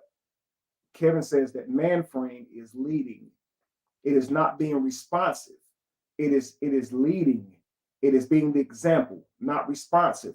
So if she gets mad and slurs at you or disrespects you, this is not for you to do it back. And I know it's like, well, damn, like she deserved that. She did that to me. Yeah, but you say you're going to be a leader, which is show them a better way. You say you're going to be the example, which means that you will not reflect their negative behavior. And you will not give yourself the right to. You see, because if you're like, yo, you're wrong for yelling, but after 30 minutes, now I'm mad, so I yell. Well, she was already mad. And it's unfortunate because what you say in those moments, she's going to use against you anyway, because she's going to say it hurts her feelings, even though she's talking like that to you. So here's the thing. With a woman, she's physically weaker than a man. So, of course, it's wrong for him to hit her. But it becomes like it's wrong for him to speak to her in the way that she speaks to him, too, even though that's not technically hitting. Now it's like what they'll try to do is use their emotions. Women will and say, I'm more fragile than you emotionally, too. So I'm not just more fragile than you physically. I'm more fragile than you emotionally, too. So the shit I'm saying to you, if you say it back, it's abuse. But when I say it to you, it ain't abuse because, you're a man. Just because he can take physical abuse more than you or physical pain or stuff more than you does not mean that man has the mentality to deal with your insults and the things you say to him. You can tear that man's self-esteem down just as quick as he can tear yours down. We're all fragile when it comes to the mind. It don't matter how much weight you can lift. What matters is the words that you say and the fact that he loves you.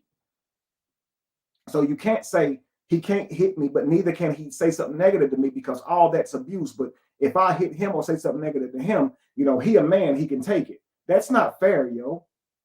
It's not fair.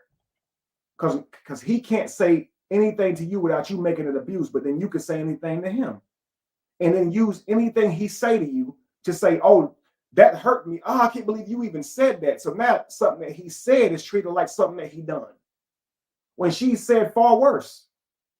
And it shouldn't be a challenge or a measurement of who said what to each other, but both parties need to understand that it hurts both whenever you speak negatively about a person. You hear it. You got life and death in the power of your tongue. It didn't say in men more so than women.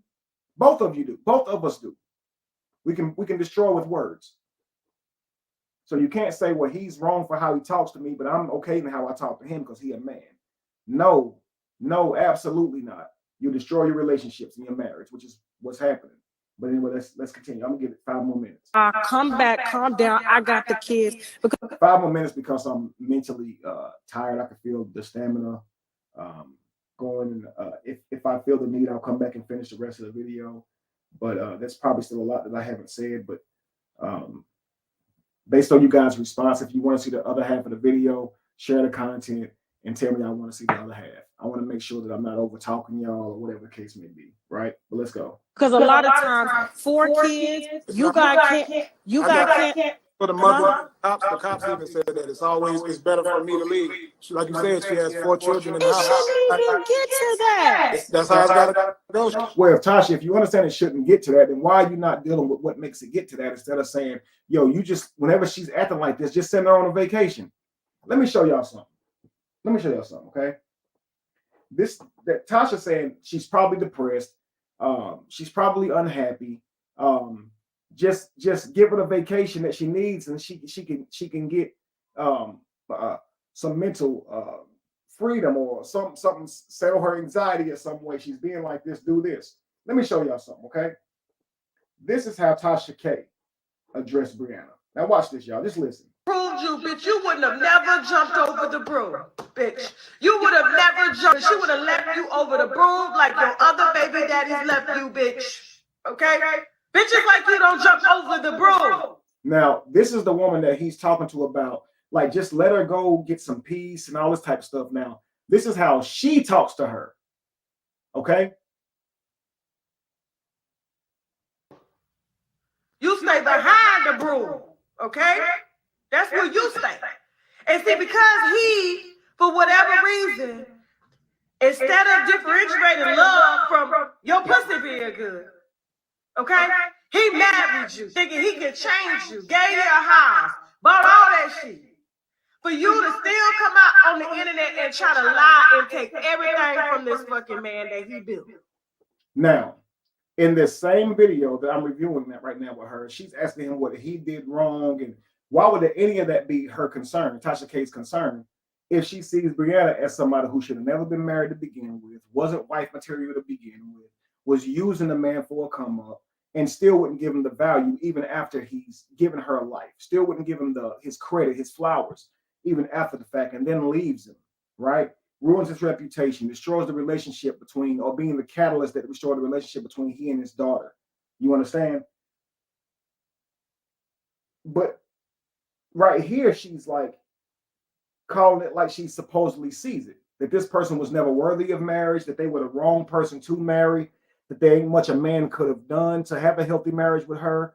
But after the fact, this interview has gotten this negative feedback. Now she's back saying, yo, let me give you a different angle. But if this is the angle, Tasha, then you've painted a picture of what type of woman you believe that she is. And so now you're asking the man that married this type of woman what he did wrong. And when he say, what I did wrong was choosing that type of woman, what I did wrong was not, obviously he didn't say a whole lot that he did wrong. And I think that's because he didn't understand the question, because you asked him about self-reflection. And he and I have had several conversations where he's like, shouldn't have let her suck me into an argument. I should have said this instead of that. I shouldn't have said that thing about going outside the marriage. I shouldn't have. He said many of these things that shows that he can see where he could have done something differently. You understand? But when you ask him what has he done wrong, he's looking for something against his principles that's wrong. And that man has carried himself with the utmost respect due to his own principles. So the things that she's complaining about isn't that he's cheating on her. He never cheated on her, right? He never hit her. So he's never, in his mind, he's been a good man. Now you said, well, what if it's something that you didn't know that you can learn that can make you a better man? That may be true, but if he's been that type of man where he ain't been abusive, he's not beating her, he's changed her life around. He is there for her children. If you think all of that yields the type of woman that she is being towards him right now, then I just think that's not fair to ask this man what you do wrong when he did his best. You see what I'm saying? Like maybe he could have been more romantic. He could have been more maybe attentive to her personal needs and things like that. But that shouldn't create how she's behaving, not the way she's behaving. A woman who's not toxic, if you put her through the same things, you don't give her, it's some things that she can say I didn't get. If she needs to end a relationship, then she'll end the relationship. But it ain't gonna be like this. That's all I'm saying. But let's continue. Let's hear what Tasha has to say. That you would never even know how to fucking build. And that's why your management team. He helped you build something that you would never even know how to build. See, these are reasons she should be grateful, right, Tasha? But if my brother says, yo, you should be grateful for a man like me, oh, that's narcissistic and that's mean. It's probably worse that he had to tell you that. See, my thing is like, whenever you try and tell a woman like, look, I do this and this and that, and you still don't respect me. A toxic woman won't say, you know what? You're absolutely right. You take good care of me. I shouldn't be speaking to you that way. Instead, a toxic woman will go, I can't believe you brought up what you did to me. I can't believe you're holding what you do for me over my head. When that ain't what he did at all. He didn't do something for you and then come back later without you bothering him and say, remember what I did for you? And then ask you to do something. No, you're talking to him in a negative way. And he goes, yo, look, I just like, I do all of this, I do that. And you still talk to me this way? And all of a sudden, instead of learning, okay, dang, you're right, I shouldn't talk to you that way. It turns into you holding it over my head. I've seen parents get pushed to this point with their children where they say, look, I take care of you. I get you these clothes and shoes you like. All I'm really responsible for is giving you the basic necessities, right? But I put Jordans on your feet. I'm putting, you eat out. You do all this type of stuff. I give you an allowance. Why are you disrespectful to me? Why you don't do what I asked you to do? Imagine the child goes, oh my God, you're holding over my head what you did for me. Oh my God.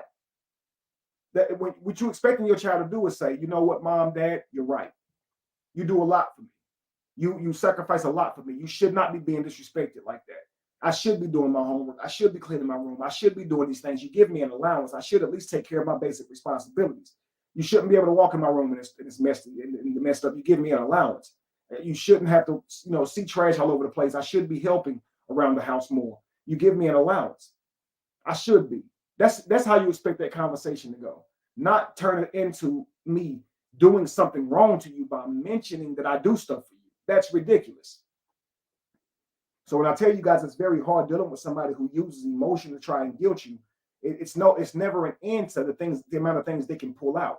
While you're dealing with reality on how they actually spoke to you, they can bring anything up and just say you didn't give them something at a certain time and take or argue with you about you caring for them. Like, you don't care about me, you don't love me, and you gotta sit here and argue with somebody on if you care about them and love them. That's an emotional argument. When you're saying, I don't like how you talk to me, that's something that's very simple. Well, how did I talk to you? You said this, this, and this, and this. I didn't like that because it makes me feel this, this, this, and this. That's a logical conversation. But if the person responds to that and say, well, you haven't been making me feel like I'm loved lately. You're like, what are you talking about? Well, you didn't send me a text this morning. You didn't send me breakfast. You didn't do this. You didn't do this.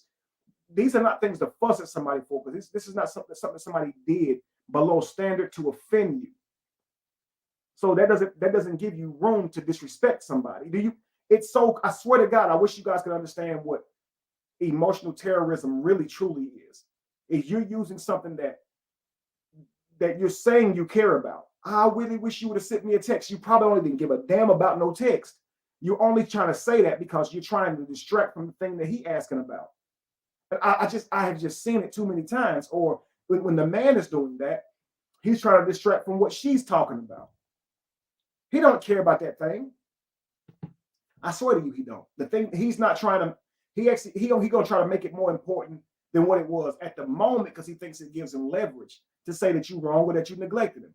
But he actually wasn't even thinking about that thing.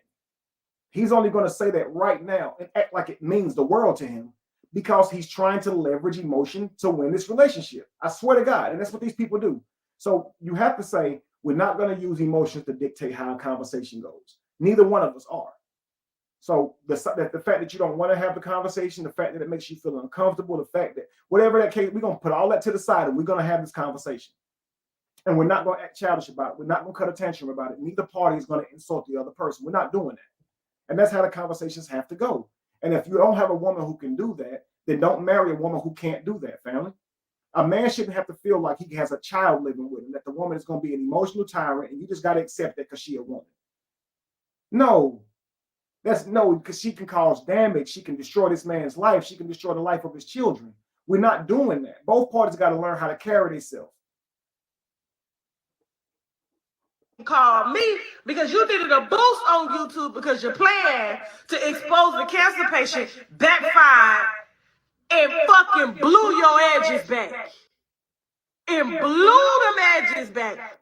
Now, to end this video today, Tasha, my question to you is, do you really, truly, 100%, without a doubt, truly believe that Brianna orchestrated this whole thing with her manager? I mean, everything. Try to start the arguments with my brother, say he hit her, use that accusation to try and make him look like an abuser so she could usurp his viewers, destroy his platform in the process. Do you truly believe that she reached out to you with the intent to build her YouTube page? Do you truly believe this? I just want to know, like, truly, do you truthfully believe this? Because if you truly believe that, you have no business asking my brother why he don't want to be with this person. You have no reason asking him what he did wrong, because what we're witnessing is her abuse him, publicly abuse him.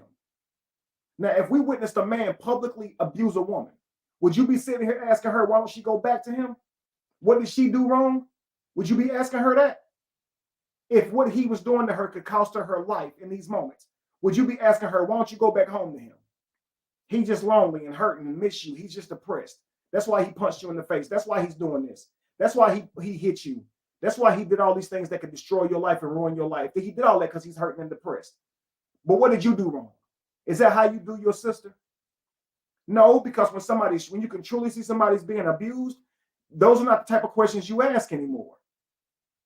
Because we know that if a person ain't abusing somebody, they don't deserve abuse. Do you understand? They don't deserve abuse. So again, if you truly believe she did all of that stuff that you're saying that she did right here, that video that you made trying to ask my brother about you know, what he did wrong and his faults and being biased and all this stuff. I do believe that Brianna deserves a fair opportunity to be represented. And so your video to my brother, I believe, could be a fair approach to making sure that you covered all bases. But I also believe that video is not necessary if you truly believe that she's this type of person right here. Or were you saying it because you was upset? Or were you saying it because you believed that at the time, but now you don't necessarily believe that? That's my question to you. If you do any response to me, Tasha K, please answer the question first on if you truly believe Brianna did all this stuff, coerced all this stuff, or was active in trying to destroy this man and build her face. But all the stuff that you alleged, right? And you said you had evidence. You showed all these types of receipts, and I believed you. I believe that you had all these things that made you believe that. However, I don't see that as possible. I just know Brianna better than that. I feel like I do.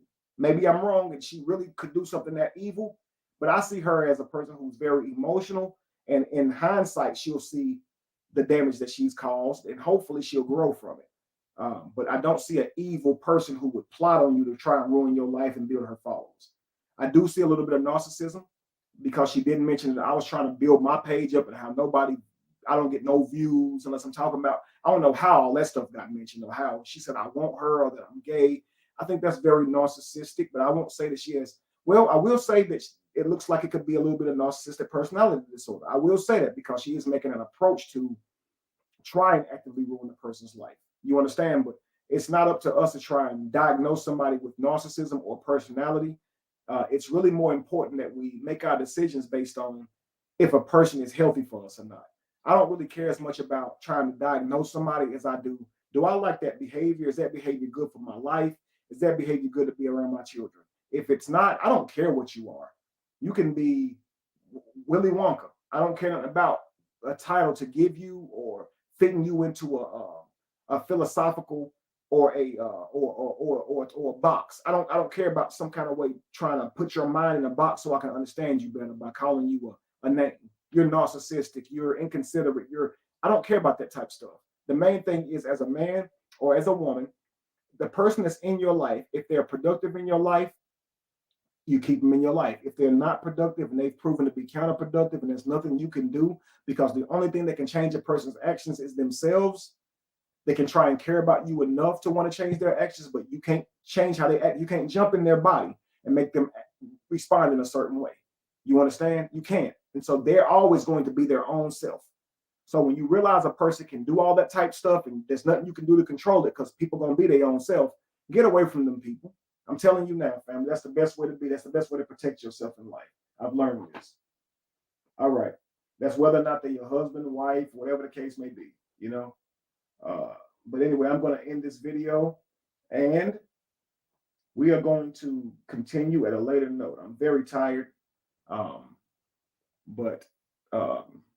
And there probably is more I want to say, so I will watch the rest of the video again and see if there's anything else that I want to say. But really, I frankly want to know if you guys want me to, if you want me to review these videos even further. You guys on the last conversation that I had with Brianna, many of you guys are saying that the stuff that I said was so insightful that you guys were applying it to your own marriages, that you could see yourselves in it.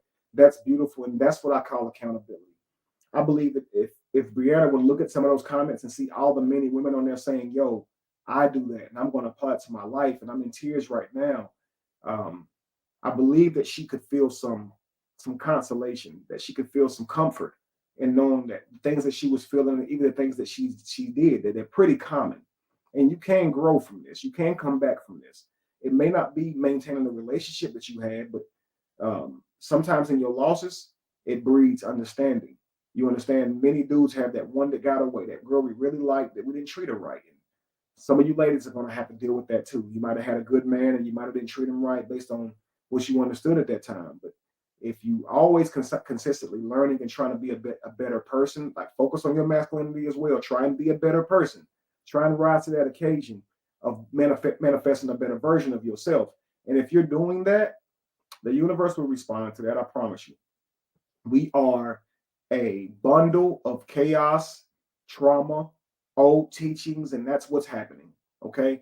When we recognize that something came out of us that does not line up with where we want to go in life, who we want to be, our standards, our principles, then we got to be accountable to correcting that and admitting that that was outside of our character and principles. We shouldn't try and hide the fact that we did wrong according to even our own way we look at life.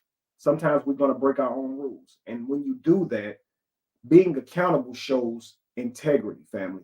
When you deny that you did anything wrong, it actually reveals or exposes you for being a person that overlooks things in their own life. And because of you overlook things, you have the tendency to keep repeating those things. It's not a good look. You think that if I admit I did wrong, that everybody's going to hate me. But they can already see you did wrong. If you truly just admit that you could have done better in that situation, that it was beneath your character, even if they judge you for that thing, that display, your entire life, your life will be like you live it. So people might say they remember the time that you did this or remember the time that you did that. That's not what karma is going to repay you for. Karma is going to repay you for the things that you're doing today. So just do better. Don't worry about what they got to say. They always going to talk junk about you. They live in the past. Like, we live in the past, right, family? Like, the sun comes up way before we see it, before the light gets to us. It has already happened. We don't see anything until it already happened, family. We're living in the past, right? So allow those other people to live in the past, but you live in your creations and you live in the future. You live in the now by creating the things that come from your mind. Anytime you're receiving, you're living in the past. Anytime you're creating, you're living in the now. And I want people on this line to write that down, tattoo that on your chest, on your brain, tattoo that, okay? Family, when you are receiving life, you are living in the past because someone has to say it before you can hear it. It's already been said. And when you see something happen, you saw it after the fact because it has to go to your eyes. Your eyes have to carry it to your brain. What you guys are seeing me say, I've already said due to the lag, and even with no lag, the thing that you're hearing, I already said. You're in the past. So whenever you guys are talking about what somebody else did or what each other did, know that you're living in the past. Okay, the only thing that changes your future is what you do in the now. So what you're doing in the now is not in the past because you're not regurgitating, you're not listening to somebody, you're not receiving, you are creating. So what's happening, like right now, me speaking is in the now because I'm choosing to speak, I'm creating. You hearing me is in the past. Do you understand? So when I'm doing something, that's in the now. When I'm talking about what has been done, that's in the past. Be careful that you don't hold the past over each other and don't give each other the ability to grow. Please understand that. If you want to get somewhere new in life, change what you're doing, family. Be accountable to what you've done and change what you're doing, and your reality will look like what you're doing. People might talk about your past, but forget them. Let them talk. What they say has nothing to do with your future. What you do has everything to do with it. Family, try your best to follow my series on emotional terrorism so you are not an emotional roller coaster and you don't make people pay for how you feel inside. That how you feel inside and how you respond is adequate to reality and not somewhere way out of control because you can't control your own emotions, and your own emotions possess you and take control of you. And then whenever your emotions settle, it is you who have to be left with the demise, left with the destruction. Think about this, family. You have an avatar. Whenever you allow yourself to be overwhelmed with emotion, it's like that emotion possessed your body, took over you, went and did a whole bunch of havoc. And by the time you calm down, meaning that spirit has now left you, you are the person who has to be accountable to everything that spirit of anger did when it was in you. So you have to say, even when I'm angry, I have to say it not because when that anger leaves, I'm still left here with the mess. Like, look, Brianna and my brother, Christmas is coming up. They don't have their families with them. Or let's speak to y'all.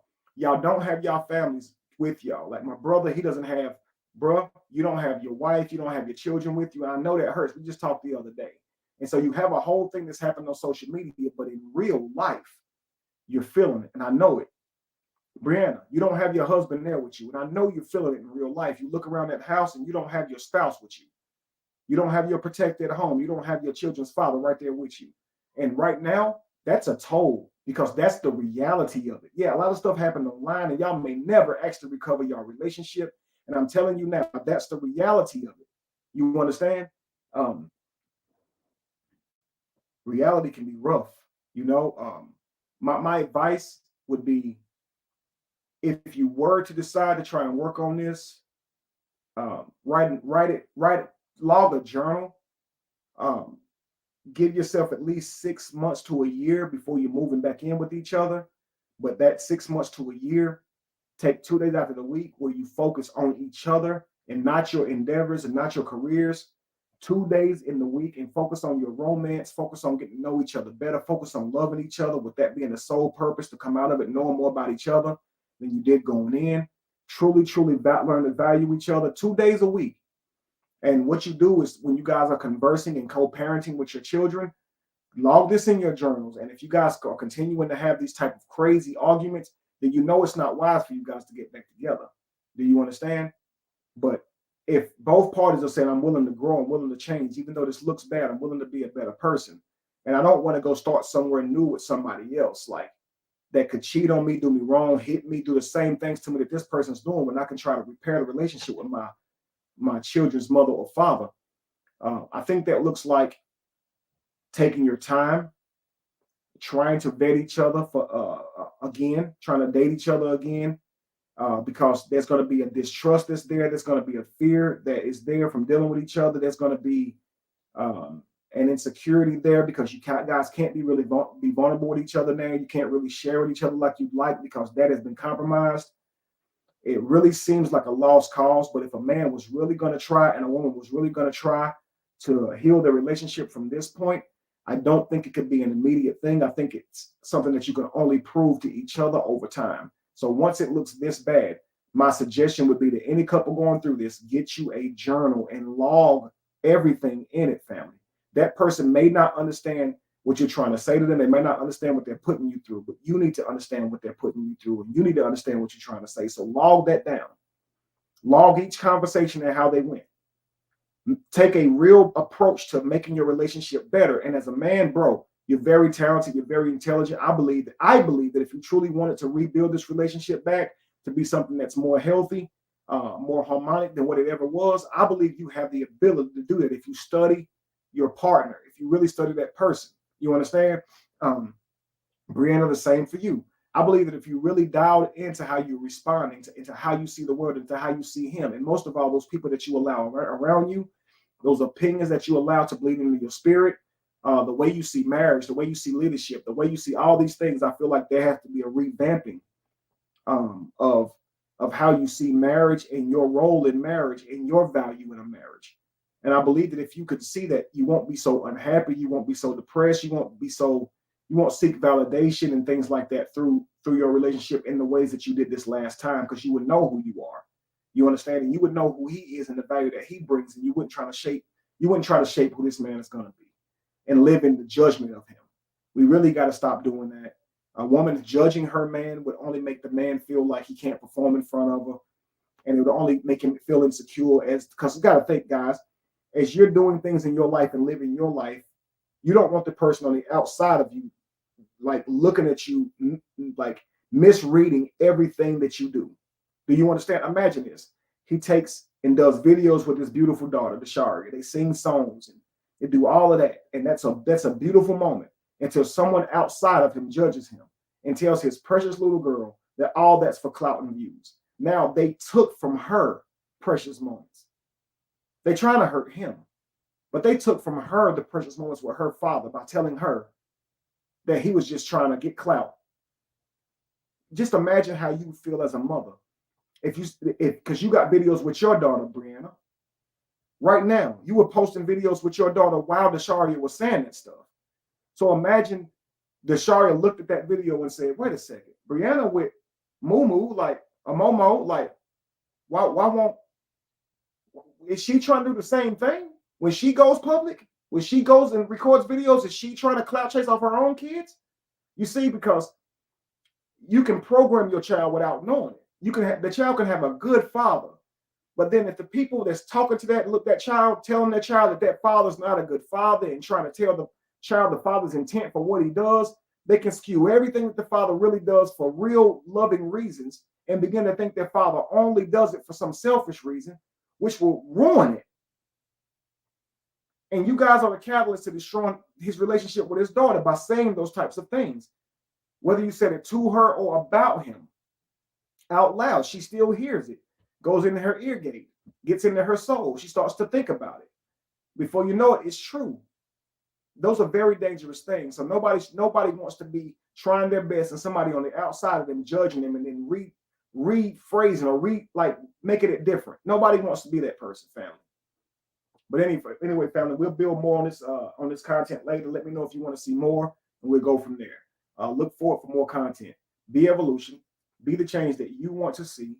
No candle loses its flame from lighting another. And if you were to ever find yourself in the middle of chaos, it is in that chaos that you find yourself. Peace, family. See if I can end this video now.